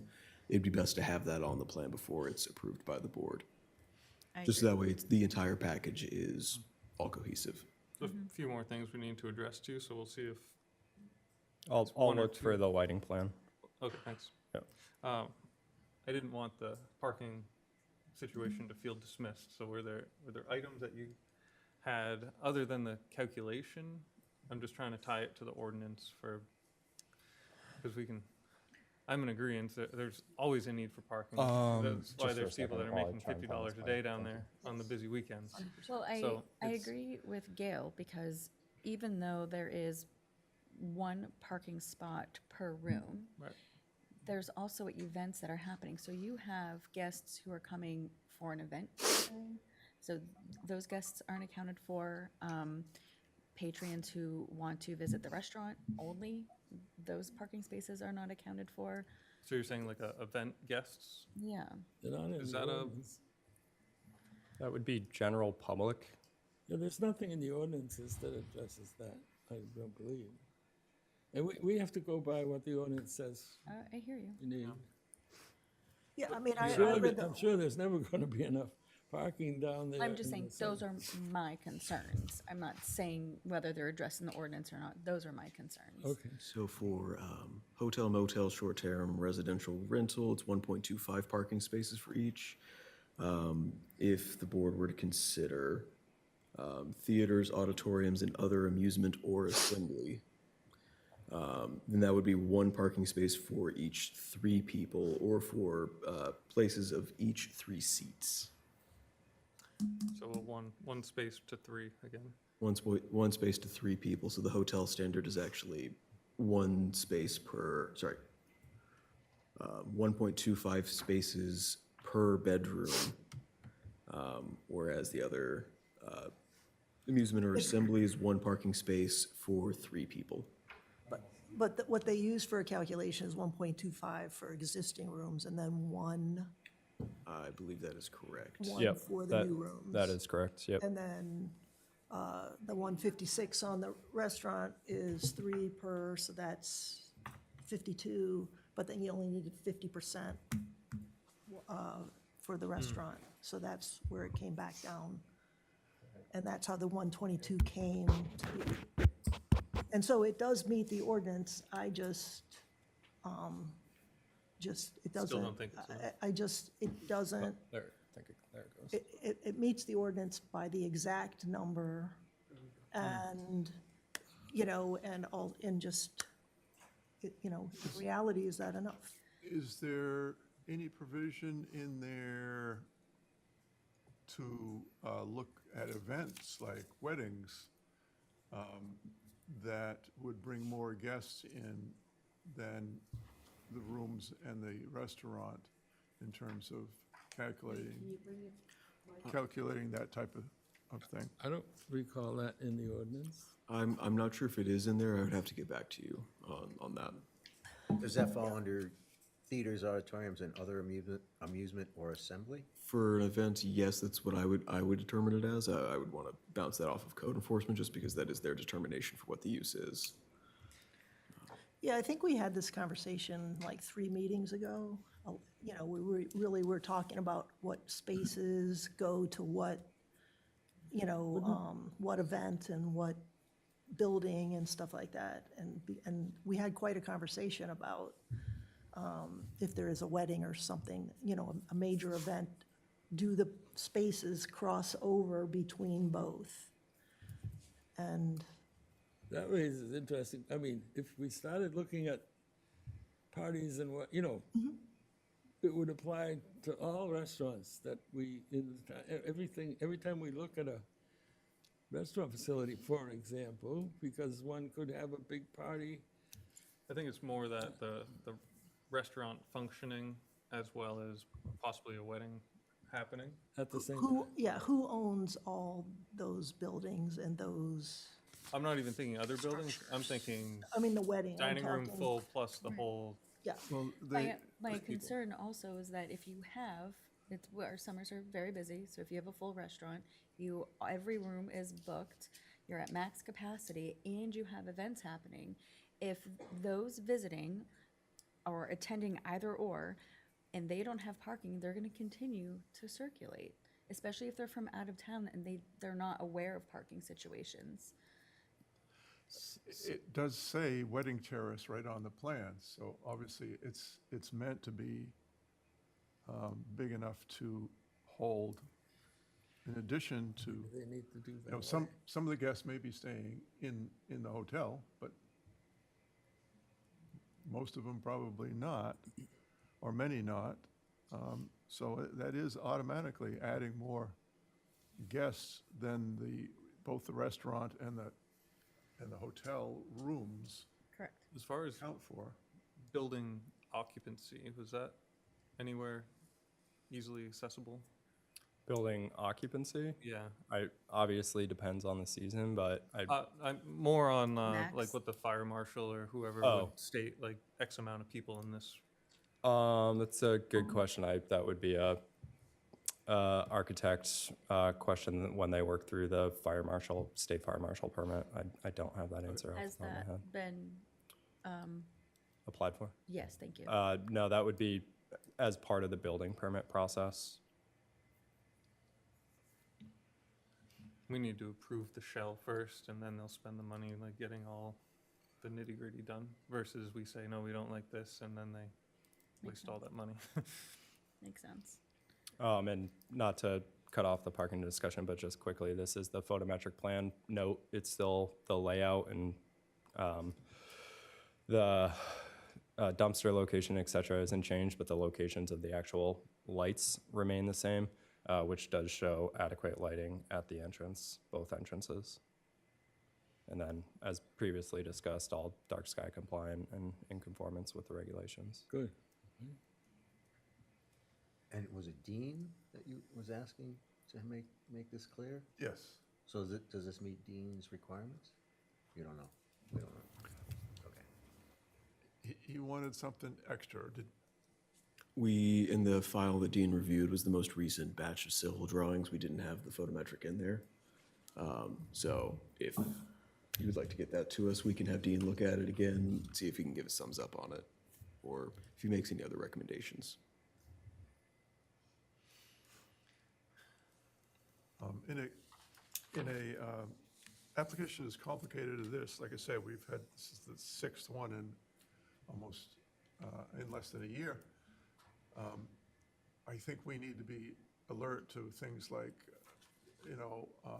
town engineer's review at the beginning of a project, and then we make all these changes, make sure that he gets to see them again, maybe after the preliminary plan is approved, so that we don't leave these questions up, just for future reference. Sure.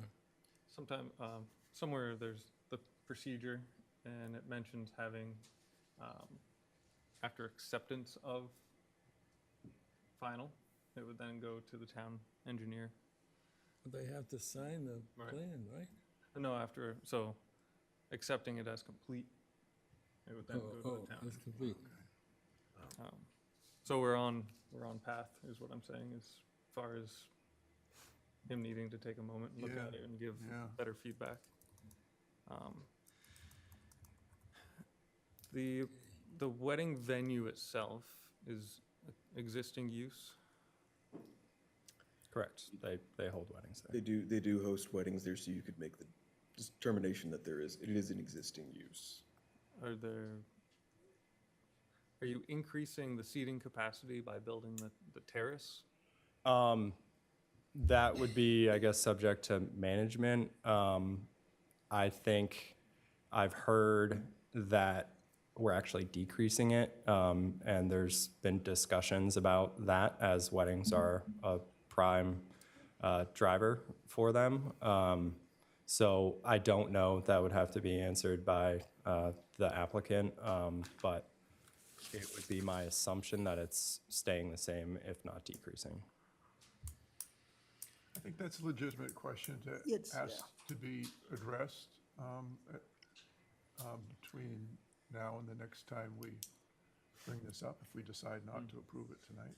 I agree with that. Well, and, yeah, only because this is conjecture, and I know that earlier on, it was stated in one of the first meetings that the restaurant was going to be more seating, but things have changed, and we've had further conversations. So I would like to see, the terrace is a good point, the restaurants, just see what the final expectation is. And have code weigh in on that? We could have them weigh in on it, provide any recommendations or confirmations of questions that the board has, if there's anything specific that they would like code to look at. I think it's worth visiting that lot by, is it Bolorama? 40A? Thank you, yes, 40-A. Due to the ground, there's some erosion on the back end due to the way the water runs.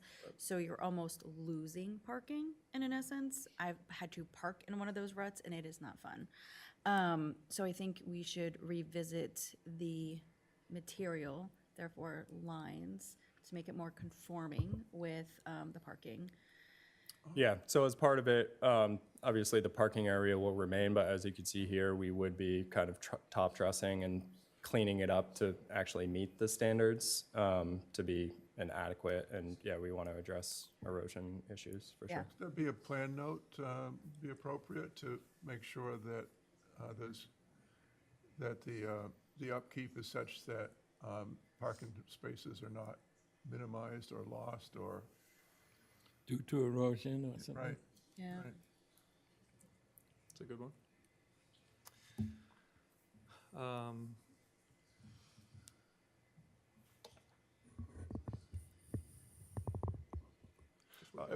One, My final comment on parking is, Yes. I just feel uncomfortable that we have exactly the number of spaces, and we've fit it in and talked it through so that we now have exactly the spaces. So if we do have erosion, or we do sell the lot, they sell the lot or something like that, we're out of compliance, but the building is built.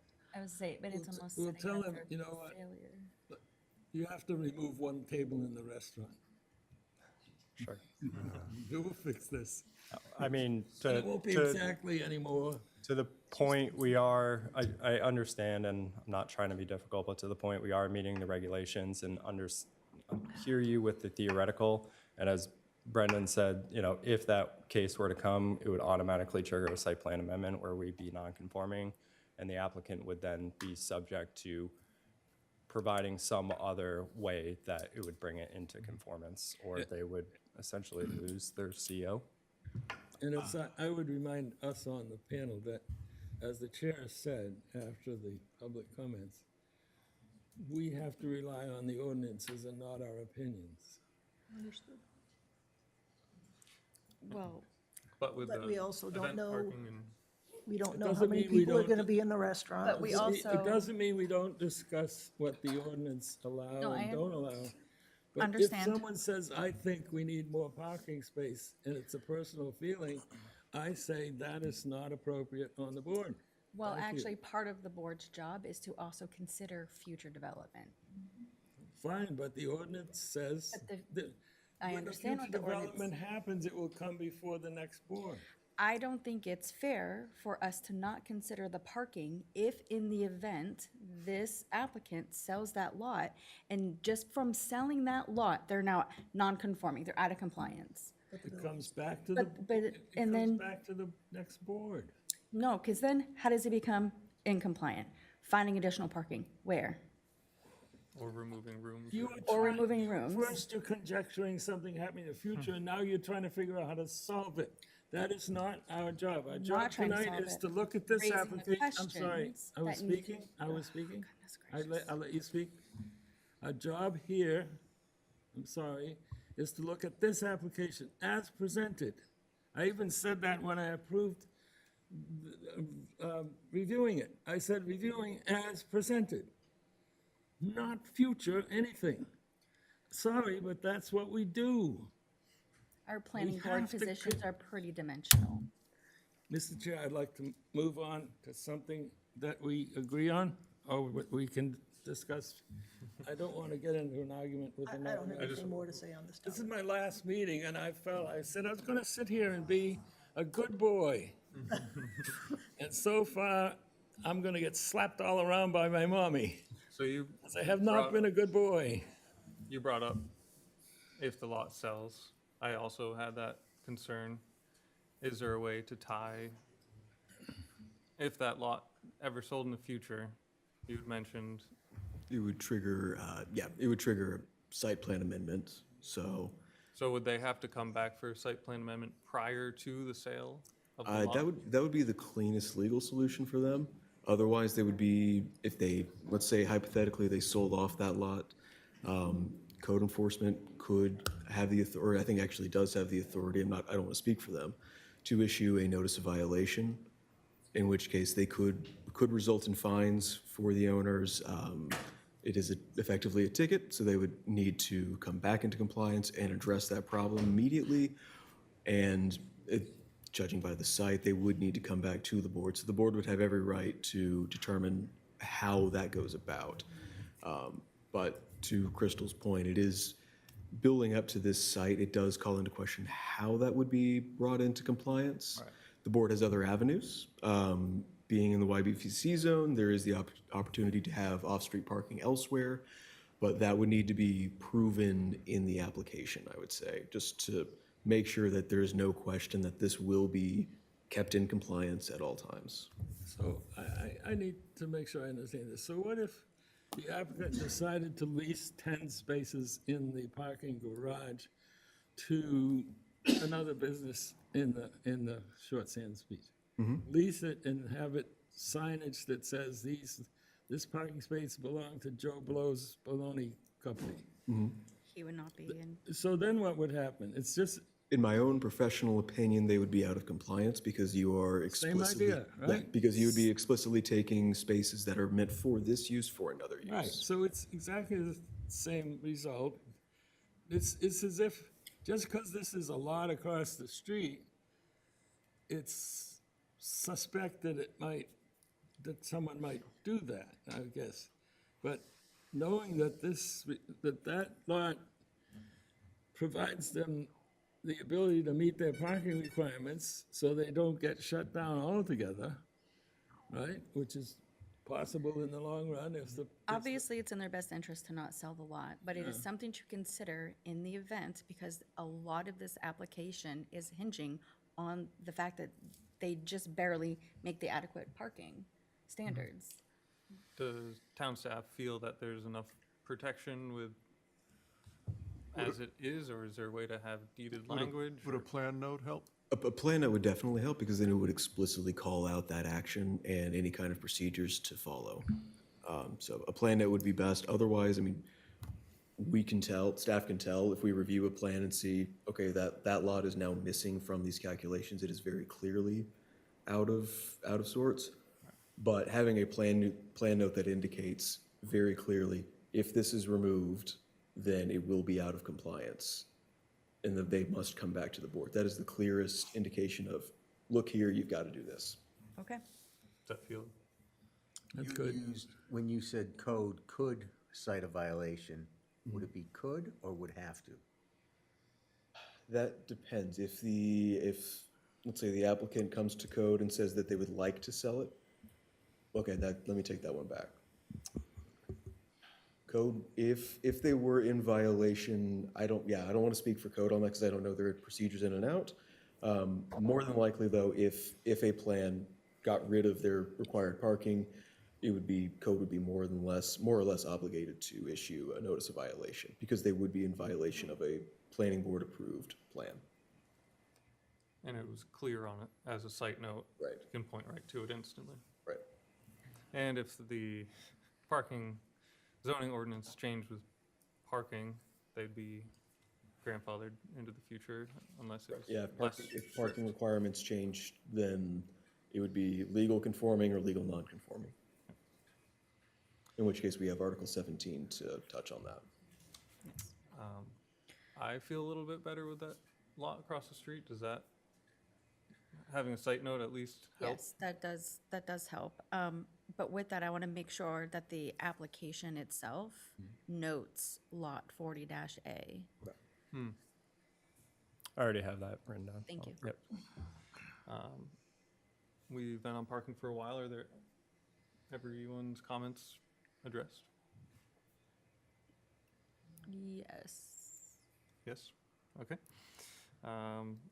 Dean had two other comments, I believe. One was lighting, one was curbing.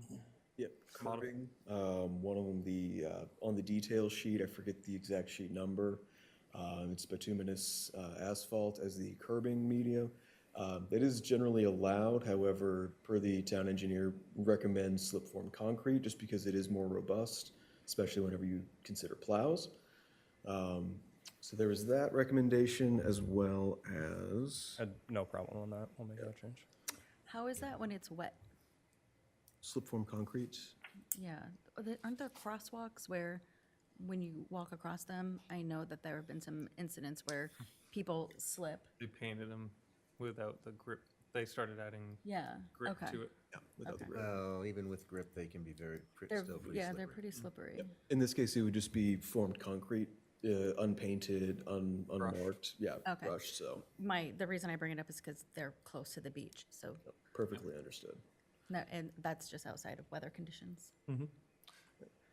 One thing I did notice on the existing sidewalk, if you zoom into the Bottom or top?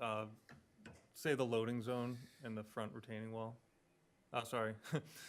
Today's loading zone, the front lobby entrance, right there. So it doesn't look like it's being continued new, but on another page, there was sewer work and water work being done across that. Would it make sense to just continue the sidewalk to where the brickwork starts, I guess?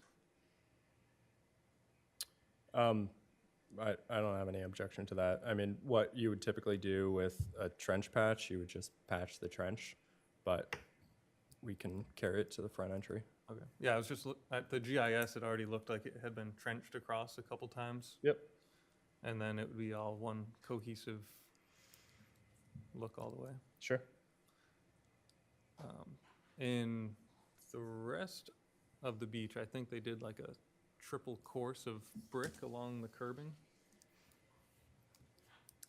Oh, yeah. There was a whole village revitalization, Yeah, you're and right. if you look across the street on the annex, it's actually painted, stamped asphalt.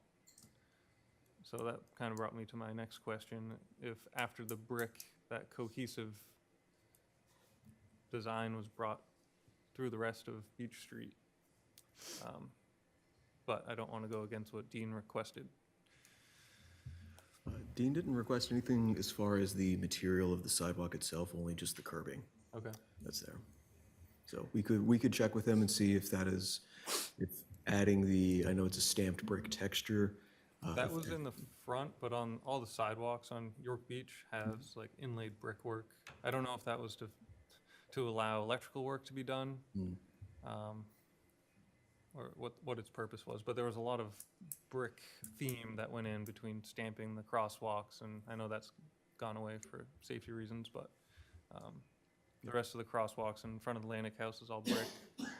Just that cohesive Actual brick, theme, you mean? actual brick, yeah.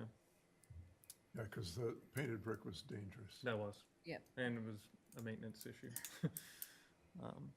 So if that'd be my vote, is to continue the feel of York Beach up Beach Street. I But I'm just one voice defer on to the the board. Was that the revitalization? Yeah, there was streetlights put in, Yeah. and then during that work, a lot of I mean, if sidewalks were redone and the Yeah. brickwork inlaid. it makes sense to stay in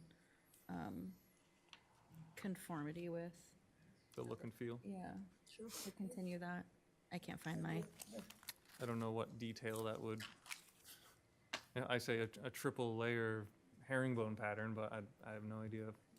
That's a Dean question. Yeah, I mean, I can work with Dean on the preference. And then I guess the only question I would ask when you say Beach Street, do you just mean like the project frontage Beach Street or all the way up to Freeman Street?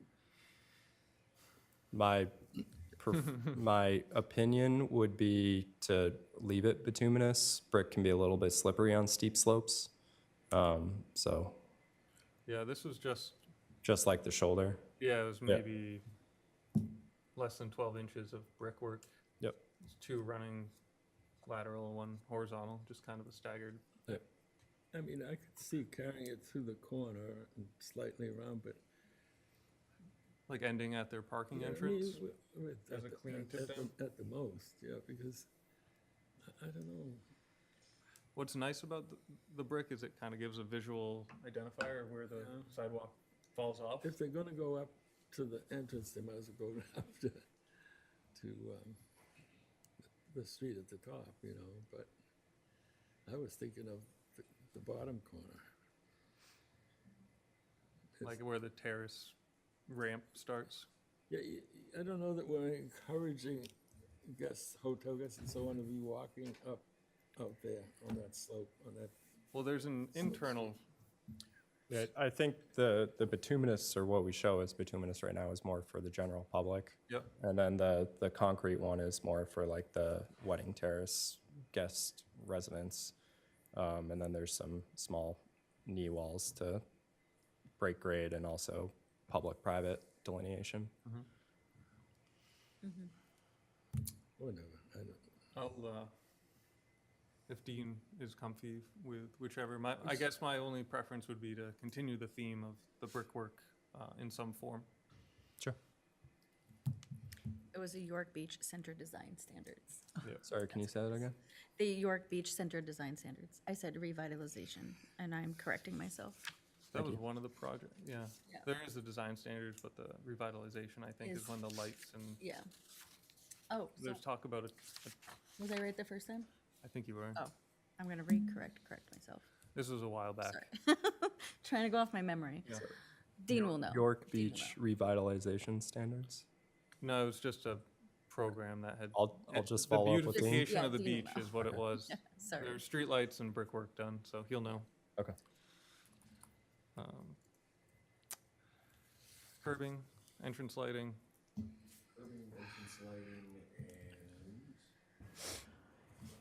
Adding the, oh, the site distance. site distances, On the yes. plan. Yes, adding the right site distances, site distance measurements at both vehicle entrances.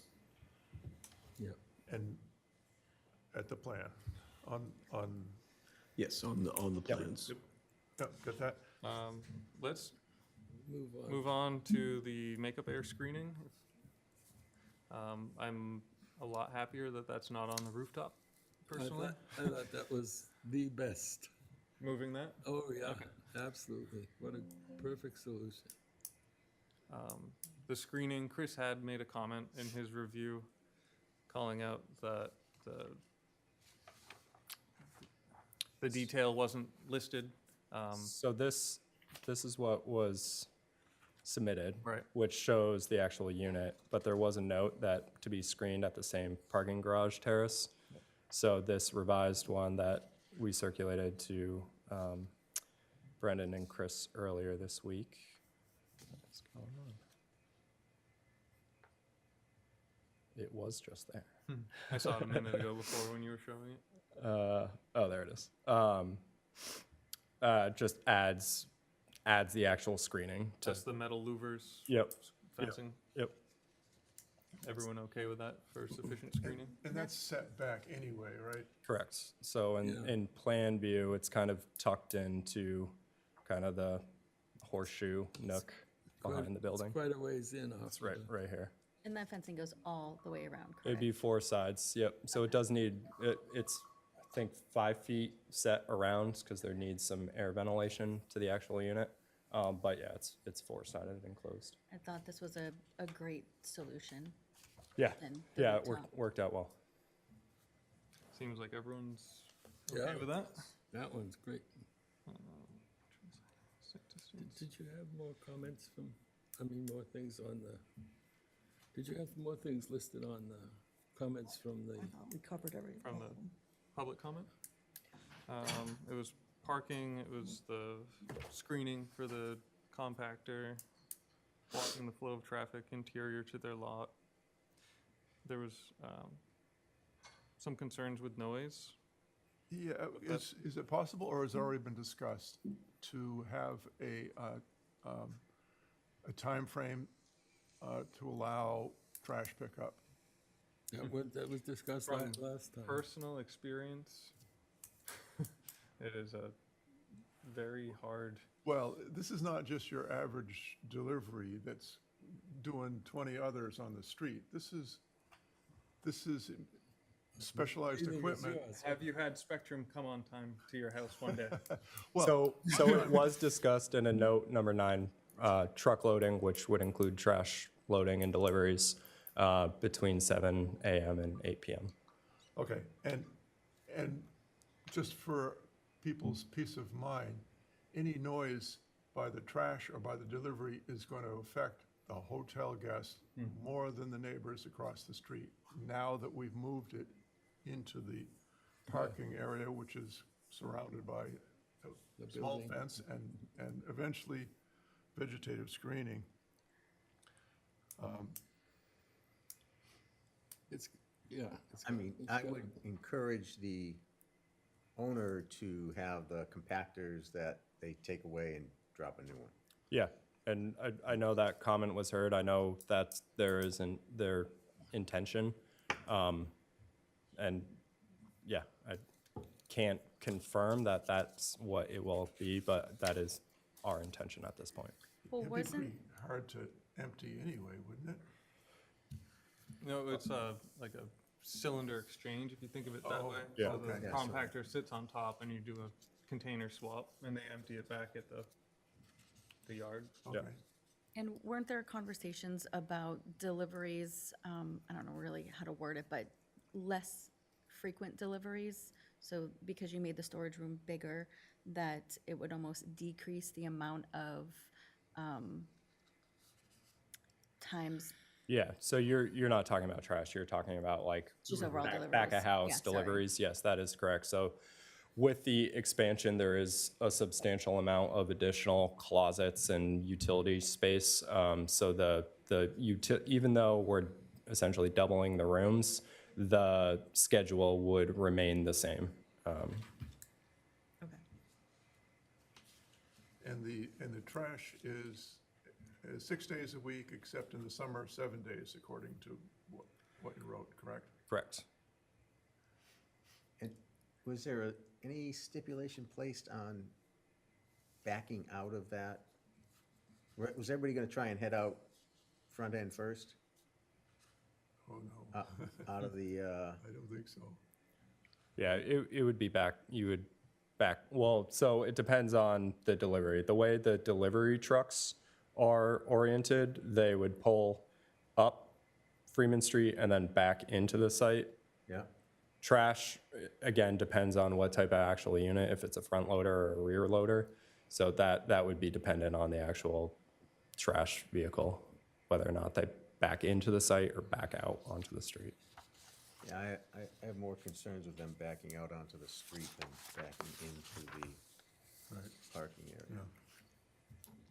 Yeah, a lot of the places down there, there's no option but to drive in, but they do have multiple cameras, sides. It's pretty much a panorama view inside the cockpit in there.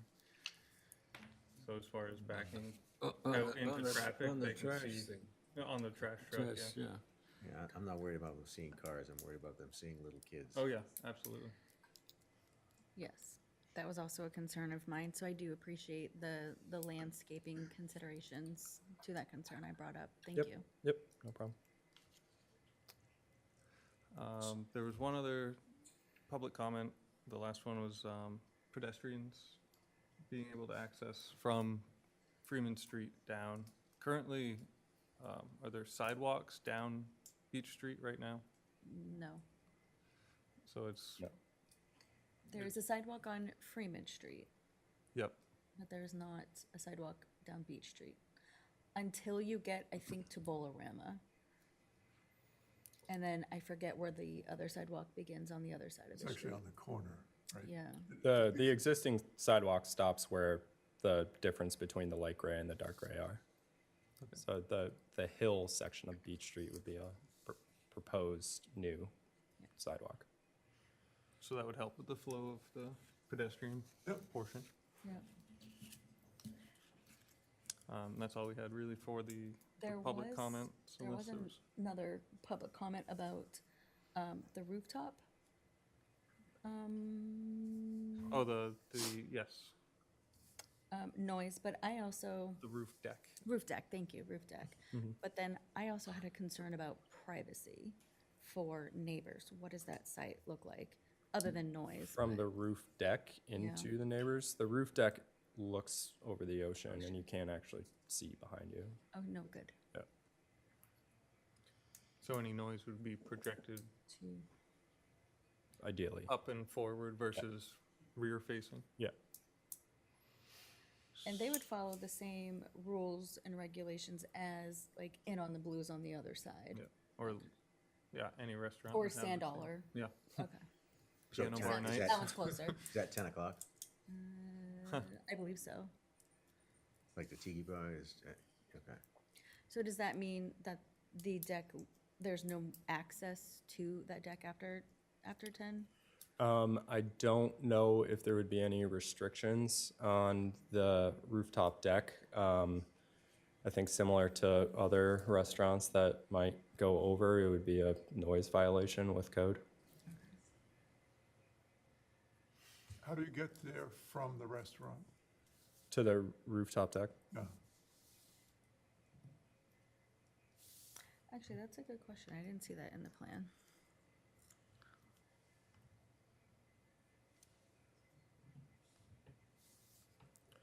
So the rooftop deck is on the 4th floor shown here. There's 2 elevators, basically immediately outside of it, so you take the elevator up.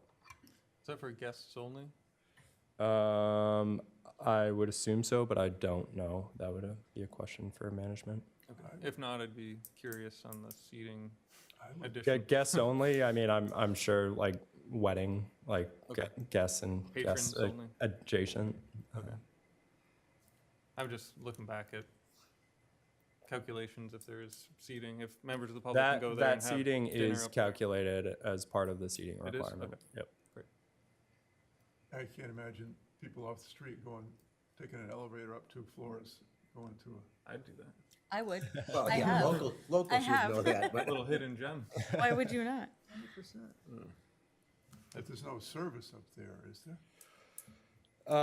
There might be, there's like a bar, like is- small there prep is a- area, so it's more just like bar service. Got ya. BYOB. Was that? BYO? BYOB. Any other, thank you for remembering the rooftop portion.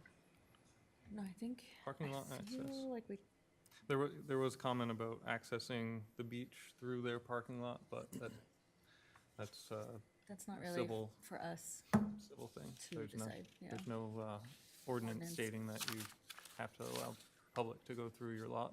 Yeah, no, we can't, we don't have authorization. And along with that is people that use the place and park illegally on the streets. That's what, police enforcement is Yeah. for. I mean, you have to assume that people are going to follow the law when you set up these calculations. And if somebody parks illegally, that needs to be addressed through the police department. And remember, they said, they signed off on it and said it was no problem. So make them have to prove it. So remaining issues are the 3 from Dean, town engineer, to be looked at by him. I felt I had an issue with the event parking calc, if code thought that that needed to be, if that was amusement or theater, what was the, whatever that, assembly, thank you. Yeah. How that gets factored in. I agree with that. Yeah, good question. Verify the lighting. Lighting at the entrance, Need to approve the York Beach design approval, I guess. that's a But step, I would still hold off on that in case something large Yeah. changes. yeah. Okay, There's nothing, please. we're not asking him to do anything different at this time with respect to that, right? Unless calculations force a shrinkage of a project. That would be my only. Yep, no, we can hold off on that. So if I may, and I fully appreciate the board and everything and all the meetings and discussion, and truly feel that this is a better project than when we first proposed. The applicant is asking for a vote tonight, so we would appreciate a vote.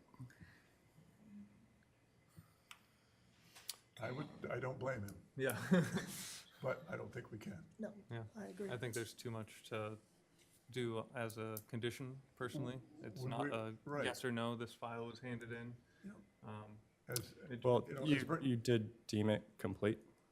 Correct. Yeah. Complete complete for for review. Yeah, for review. But we had town officials weigh in with some Yeah, additional and comments. again, I fully appreciate the board and understand the situation. Yep. And the plans have to be, I mean, if we were to vote to approve it, it's the plans that we have in front of us, not Right. some Yeah, speculation. so. and the conditions of approval, and as we've said through the 6 meetings, like, we are agreeable to everything. We have made the changes, and, you know, we are trying to do the best that we can. Understood, it is a large development, and there's considerations to be had. We have made some concessions, and by zoning standards, we do meet all the requirements. We are respectfully requesting a vote tonight. I don't see how it, How does one handle a request for a vote? Is that a mandatory, we need to hold a vote?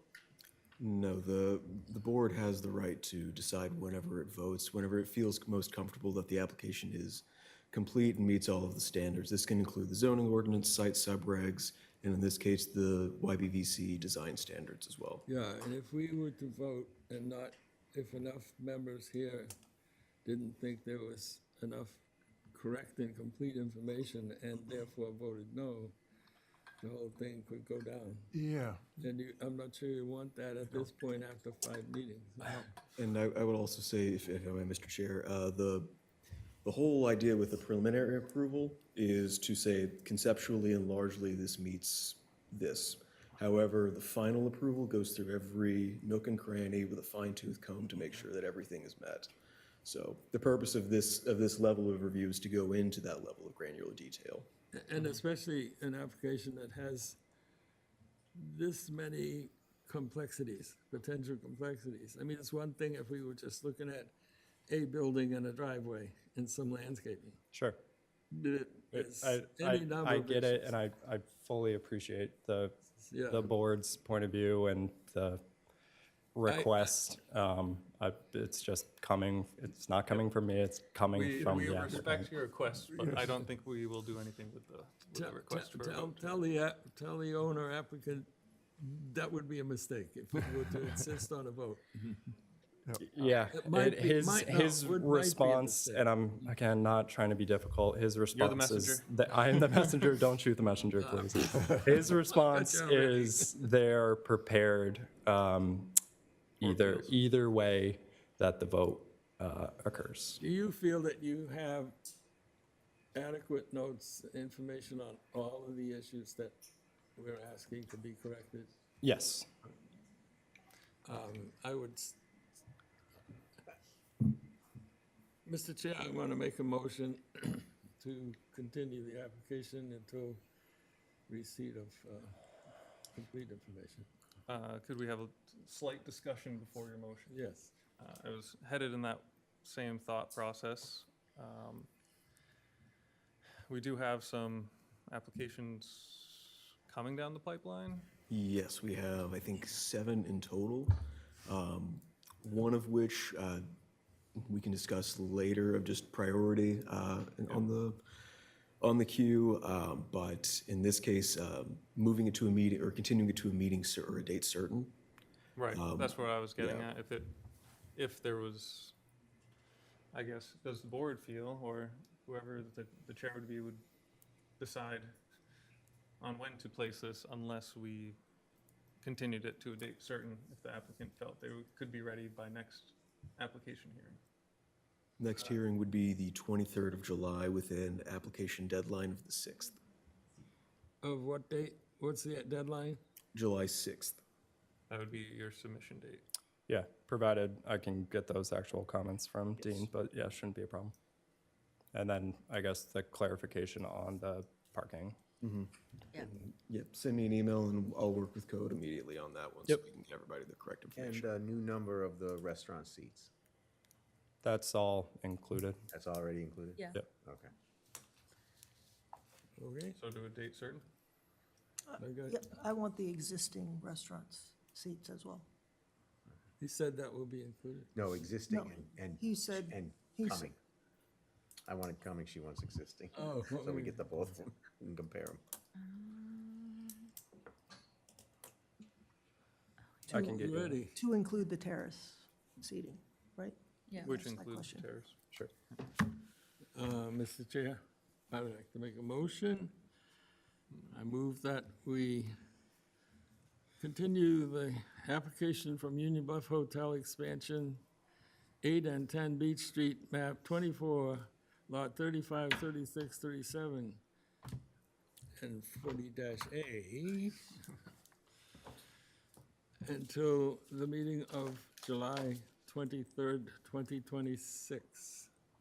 Second. It's been moved by Pete, seconded by Gail. Any discussion? Wayne? Yes. Yes. Gail? Yes. Crystal? Yes. Chair votes yes, 5-0. We'll Thank you see very back. much. I really do Thank you. appreciate it. Thank you. Thank you for all your work you've been And doing. for your patience in Yep. working with us. Thank you. I think last time I commented on his patience. He has tremendous amount of patience. Do you want to take a quick 5-minute break while the room clears out and we can? Yes. I think they want to stay and see the rest. Yes. I want to stay and see the rest. The rest is minutes. We're still green. Hey, Green.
Yeah, that would have been. Welcome back from our short commercial break. Next up, other business. The first item was electing officials for the next year, but Steve is not here. And with Peter leaving, that would only give 3 members. So I felt we should continue that to another date. Okay. If everyone agrees. Normally it's done in the first Yeah. 80 anyway. Are you able to make it? So that was the other thing to bring up. I was hoping to do it tonight because I wasn't going to be here on the 9th, which is when we would traditionally hold it. I did talk with Dylan. He said as long as it's in that first couple meetings, that would be okay. But again, I'll leave it up to the board on that one. So with me not being present and our current vice chair not being present, the meeting would fall on you for the 9th. Can't Wayne do it? That's a question for town staff. I was just, Can Wayne do it since he's more experienced? So, Dylan and I discussed this earlier. It would actually, it would be up to the board at that point to appoint a chair for that meeting. perfect. The other option I Would you conjured do up it? was to possibly move the meeting a week back. So instead of on the 9th, it would be, July 4th? The second, no, 16th? back, not forward. the second. Wait, oh, I'm going the other way. the 16th? Yeah. Is, would it, But that would change notices and everything. I'm just Well, isn't throwing it a out workshop? options. would it help? It's just a us workshop. Until we have the new board nominated and voted in. Technically, I guess I would still be on the board Your term would be up, though. That's on July 1st. Right. the select board would have to re-up you. Oh, I just, We've operated with a shortage of. so if they do it on the second, will you have enough attendees to properly He's talking nominate about and doing vote? it on the 16th. It will, if the 16th. meeting was moved to the 16th, I'm out. we would be present. The Well- majority of the board would be present. If his last day is the 30th, I mean, does it have to be on a Thursday? I was gonna say, could we squeeze it in from now till Tuesday? We have you have to do notice. Oh, yeah, Yeah. shoot. Not for a It's a workshop. workshop, Oh, yeah. Yeah, not for a workshop. We have to put it in, yeah, we don't have to notice a workshop since it's not a public hearing. But we just need advance notice. That way we can actually put out an agenda ahead of time. Yep. So I have no preference. I'll leave it up to what the board as a whole wants, so. If we were to hold a meeting on the 30th or before, would it be possible, and just hypothetically, that would be, well, no, because it's a workshop. I was thinking in my head, if that could be the only agenda item, and then we would continue on the 9th for like our regular workshop meeting. I don't know if that would It work. could, typically, we are required to publish an agenda at least a week in advance. And that's just posting it on Town Hall and on the website. Got it. So the earliest would be The the second, 3rd or 3rd. by the time, Right. right? Second. Yeah, the reality of it. Oh, So- well, actually technically the 3rd for 7 days. My bad. But then that means that Pete would not. Correct. He would not be on that, so Yeah. really you're looking at the 9th or the 16th. Okay. If you want to continue with Thursdays, any other day, we would need to double check to see if we have camera operators available. I'm fine with either date. With the, I would suggest the 16th. I Okay. think when we try to hurry, let's check the meeting room. Sorry to throw a wrench into it all.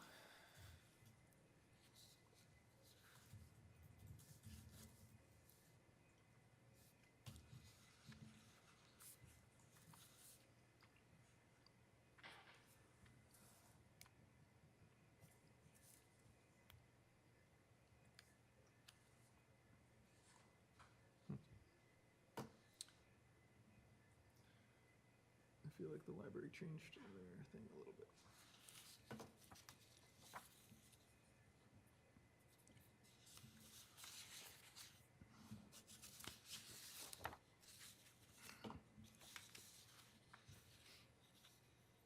I found it.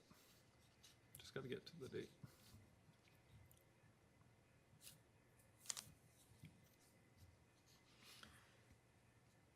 It wouldn't be an application on the 9th anyway, right? No, it'd be a workshop either way, right? Right. No, so that'll be easier to move Yeah. if it's available. What do we got? Just scrolling through calendar.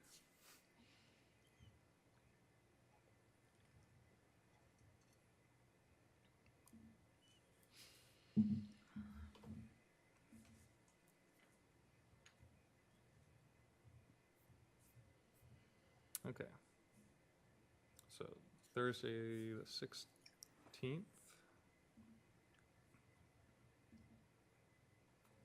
Is open from 7 to beyond, so. It is an option. Okay. Just so we can have this, just because the 23rd will be an application meeting and the deadline is the 6th.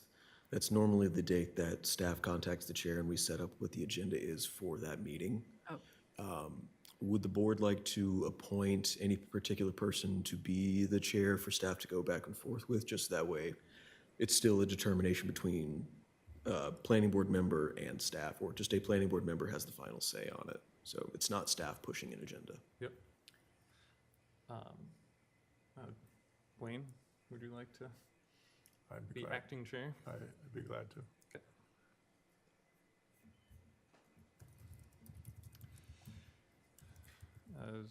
Do we need a formal vote on that? I don't think so. I don't think so. Show of hands, with everyone okay with Wouldn't hurt, Wayne though. being Wouldn't hurt.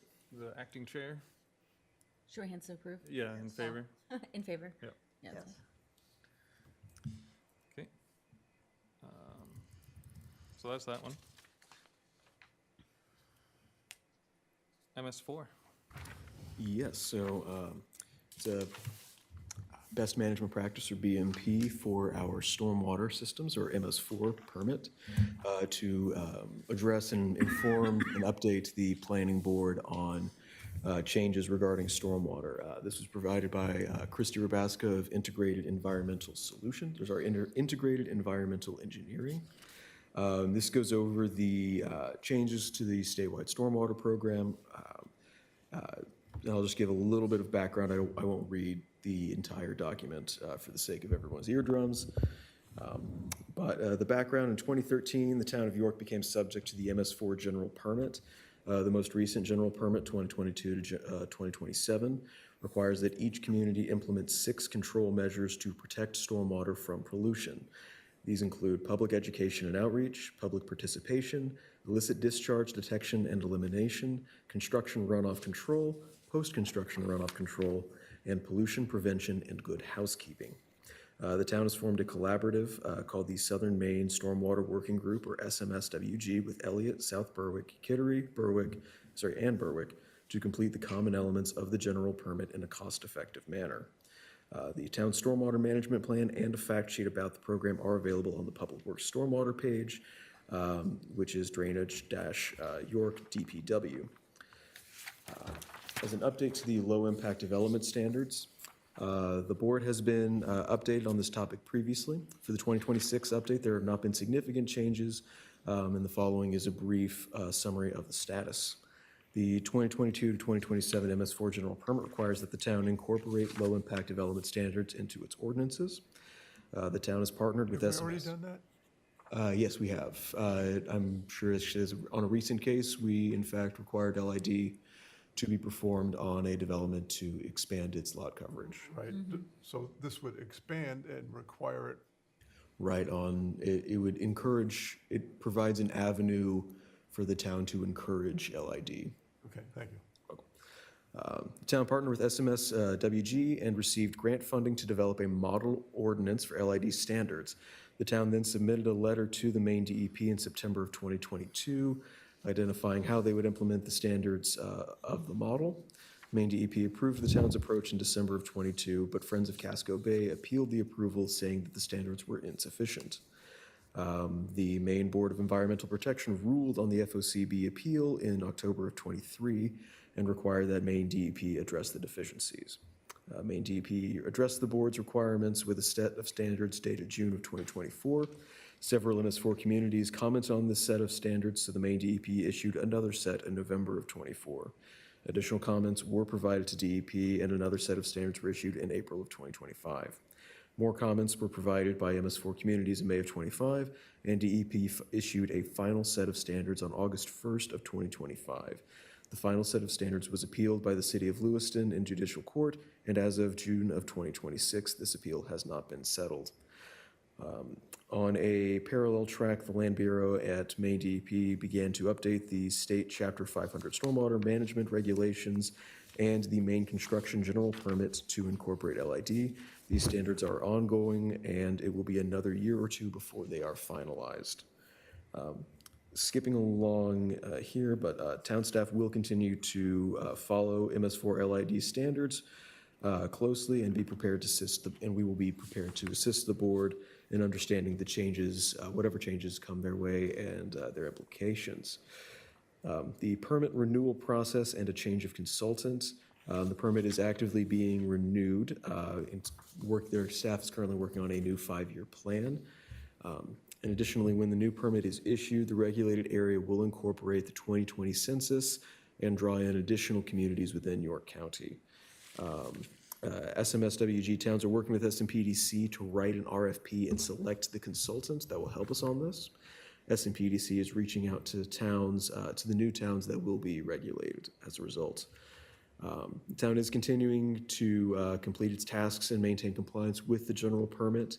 And Christy Rabaska, our consultant for environmental planning and engineering, has provided her contact information for that. At least I will say on the town side of things, she will not be handling our MS4 reviews for applications. That will be done by Goral Palmer, who has more than adequate experience and knowledge to help us implement MS4 strategies appropriately. Is that because she, Looking towards retirement. oh, Okay, Wow, excellent. thank you for that. Thanks for updating. Next, we have minutes. We have May 28th and June 11th.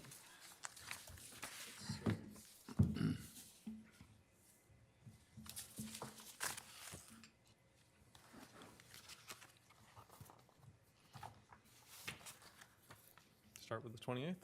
Yeah.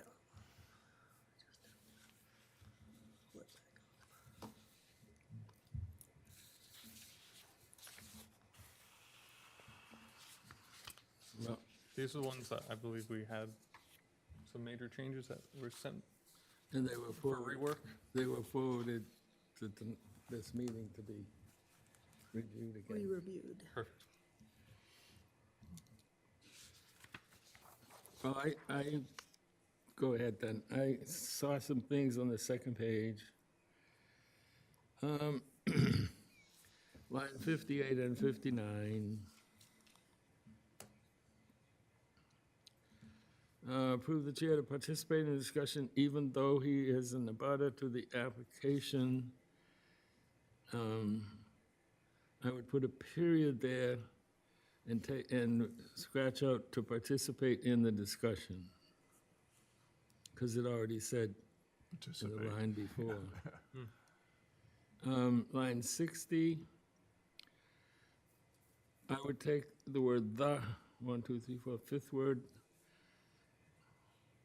The board discussed whether missing documentation would delay this review. Saying "the" means you might have mentioned that in a previous sentence or paragraph.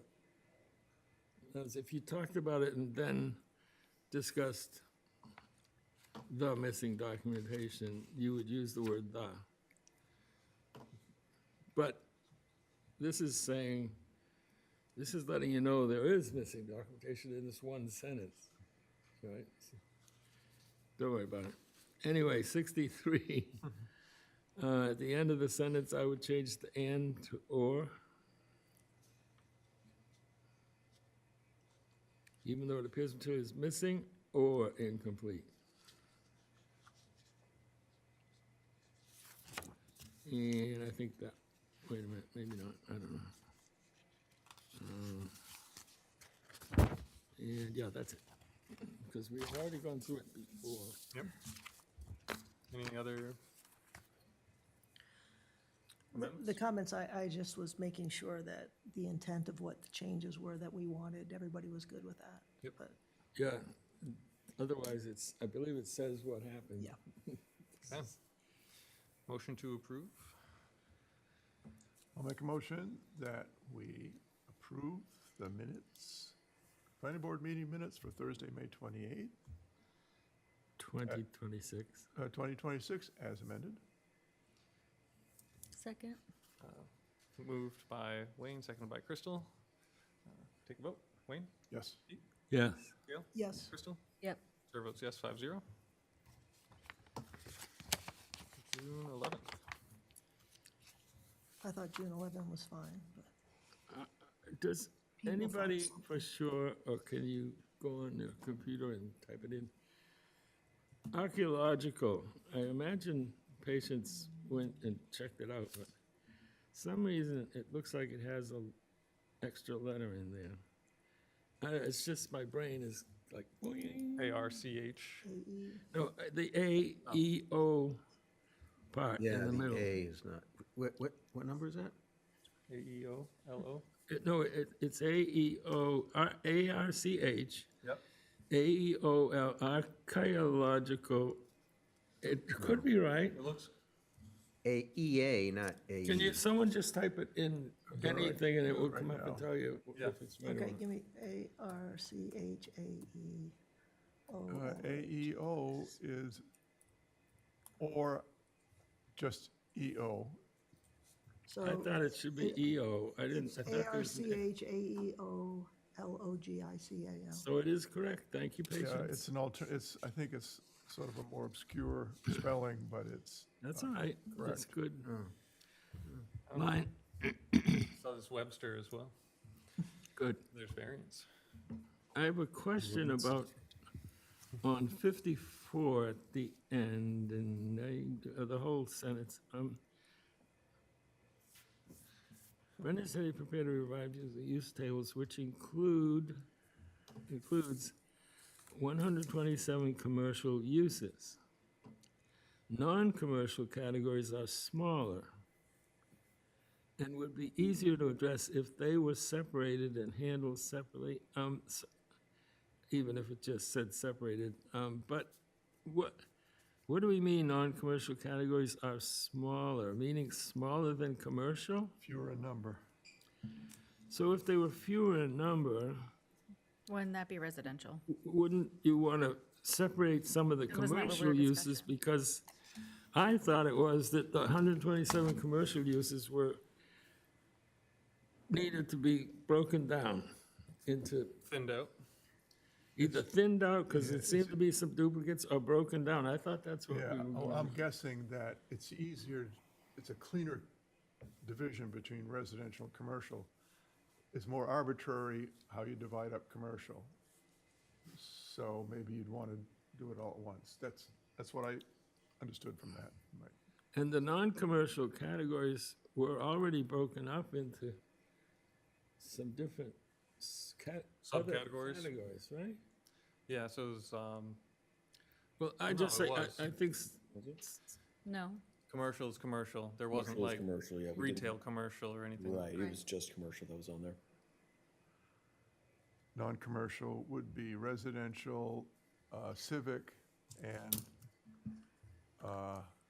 Miscellaneous agricultural or something. or rural, although, yeah, I think there is some commercial activity in rural as well. Yeah. Like farm stands, but Wasn't the conversation about basically piecing it out? What did we say, like one bite at a time? Stick to a section. and- Yes. I think that's what line 54, that last sentence is supposed to kind of reiterate or explain. And I don't, without knowing what we were discussing, that doesn't exactly call that out, but I have no idea what to edit that sentence. I almost feel like it's almost too much detail, but not. Yeah. I don't think there's enough detail on like the correct information. Right. There are minutes, but you're here in the room. What did you, it was almost too complex at the time To really go through them all, because there were so many repetitive uses Yeah. with different performance standards attached to each one. so you're, Do you want to repeat that for line 54? There were too many uses with performance standards for each one, or with performance standards for each use. Each use, yeah. Because if it's listed in there, then it is considered a use by itself. and then it would be easier to address it if they were separate and handled separately. Right. Separated and handled. Well, separated and bundled. handled separately Right. is a little confusing. Handled separately. Yeah, period. If they were just handled separately, I think handled because that's a double negative, well, not a double, but you know what I mean. Yep, Double something. redundant. Thank you. Department of Redundancy So, Department. so reading that again, Brendan said he prepared advisory on the use tables, which includes 127 commercial uses. Aren't we saying it would be easier if this list was separated into smaller sets? Isn't that what we're? Yeah. That was the goal. Yeah, I think that simplifies clarification. Is to But, minimize. We're not talking about non-commercial. yeah, I thought we were. Thought we were The saying this- non-commercial were already separated. I'm pretty sure there was, Non-commercial was, I mean, all of the other commercial uses were there. They were all in table format. We just expanded the commercial section to include every single commercial use that was there. That was the only one that was modified technically, but from the first version that the future land use subcommittee had seen. Is it worth including a note that some of those categories did not have definitions? Not categories, some of those, well, uses Yeah, uses. didn't have definitions? And that is included in some of the drafts as well of which uses didn't have a definition. Yeah, and that was part of the discussion.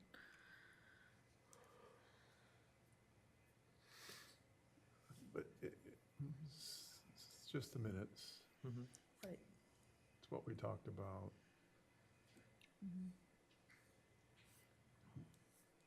You're right, that it's almost too much or not enough, and not enough at the same time, but Yeah. I Well, mean, you could also say the line 56 kind of encompasses that as well. Yeah, and just state that. Yeah. It was agreed that further work should be conducted in workshops before anything could be forwarded to the select board.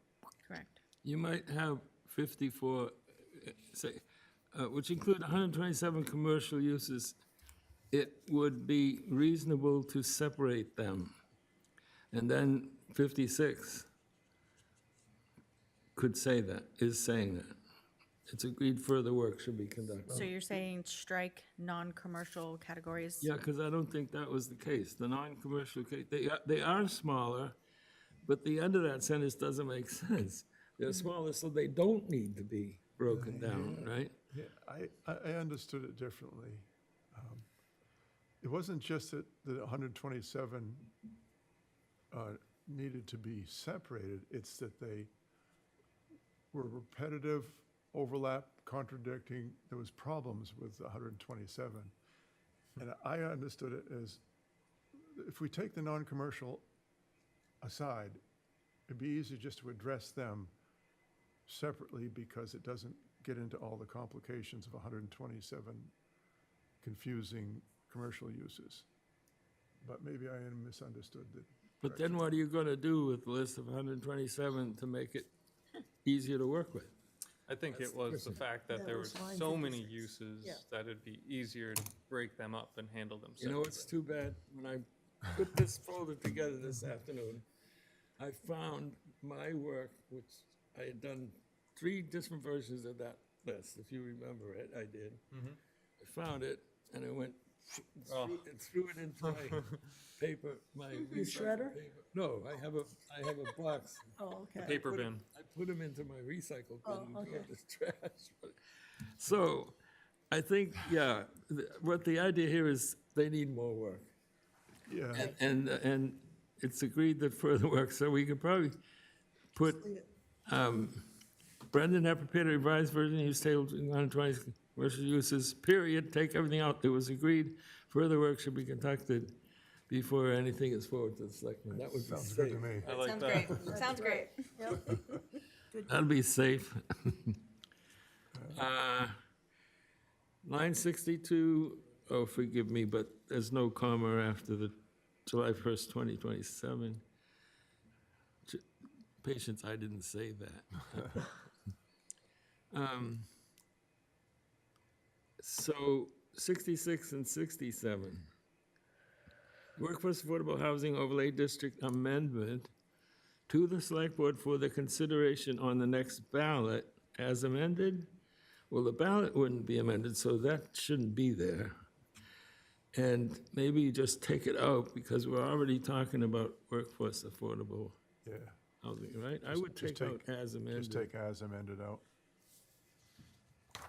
Unless you restated the motion, but, you know what I mean? Say it again. If the motion was restated, Yeah. I don't know, Wayne Board removed forward article, Happens often. yeah, their consideration. it could have been amended. You could amend the amendment, is that what you're saying? Well, no, if you had amended your motion to No. forward it to the select board, You know what? If you put a capital on the first word amendment on line 66, was it a workforce affordable housing overlay district amendment that we were looking at? I think we were. It was, yeah. So that amendment should be capitalized, and now that's the document name. Then the as amended on the next line makes sense, Yep. right? Okay. Yeah, so capitalize the word amendment on line 66. Line 67 is good as is. The, to be a, well, to be a stickler, line 82, We're at 80. the numerical number 7 should have a little bit of an indent and be closer to the word adjourn. to Darn it. Follow formatting of, line number 74 and 70. Yeah, Yes. yep. Now, you've out nitpicked Pete, that's not an easy thing. I saw it and I said, no, I'm not gonna say it because patient will probably kill me. I also have another can kill you. nitpick thing at line number 83, after the time, in keeping with conformity, to add PM. PM. No, we actually went right through till morning. Don't you remember that one? Yeah. any other items? No. Motion to approve? I'll is make a amended? motion that we approve the planning board meeting minutes Thursday, June 11th, 2026, as amended. Second. Been moved by Wayne, seconded by Crystal. Wayne? Yes. Yes. Yes. Crystal? Yes. Chair votes yes, 5-0. And, Motion to adjourn? not quite yet, close. I'd like to take a moment to acknowledge that it is Peter's last meeting tonight. And I'd like to thank you for all the time you've donated to the town and the planning board.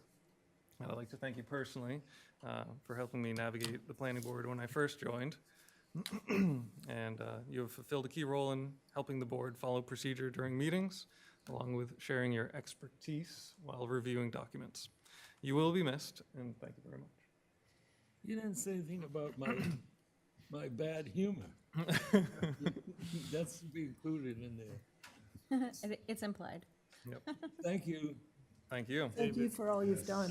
I will, I will, I think you've actually heard me say this, David. I will say what I've told any number of people already, that this gentleman is the best chair we've ever had. And I've been on the board a total of 13 years, so, including myself, for sure.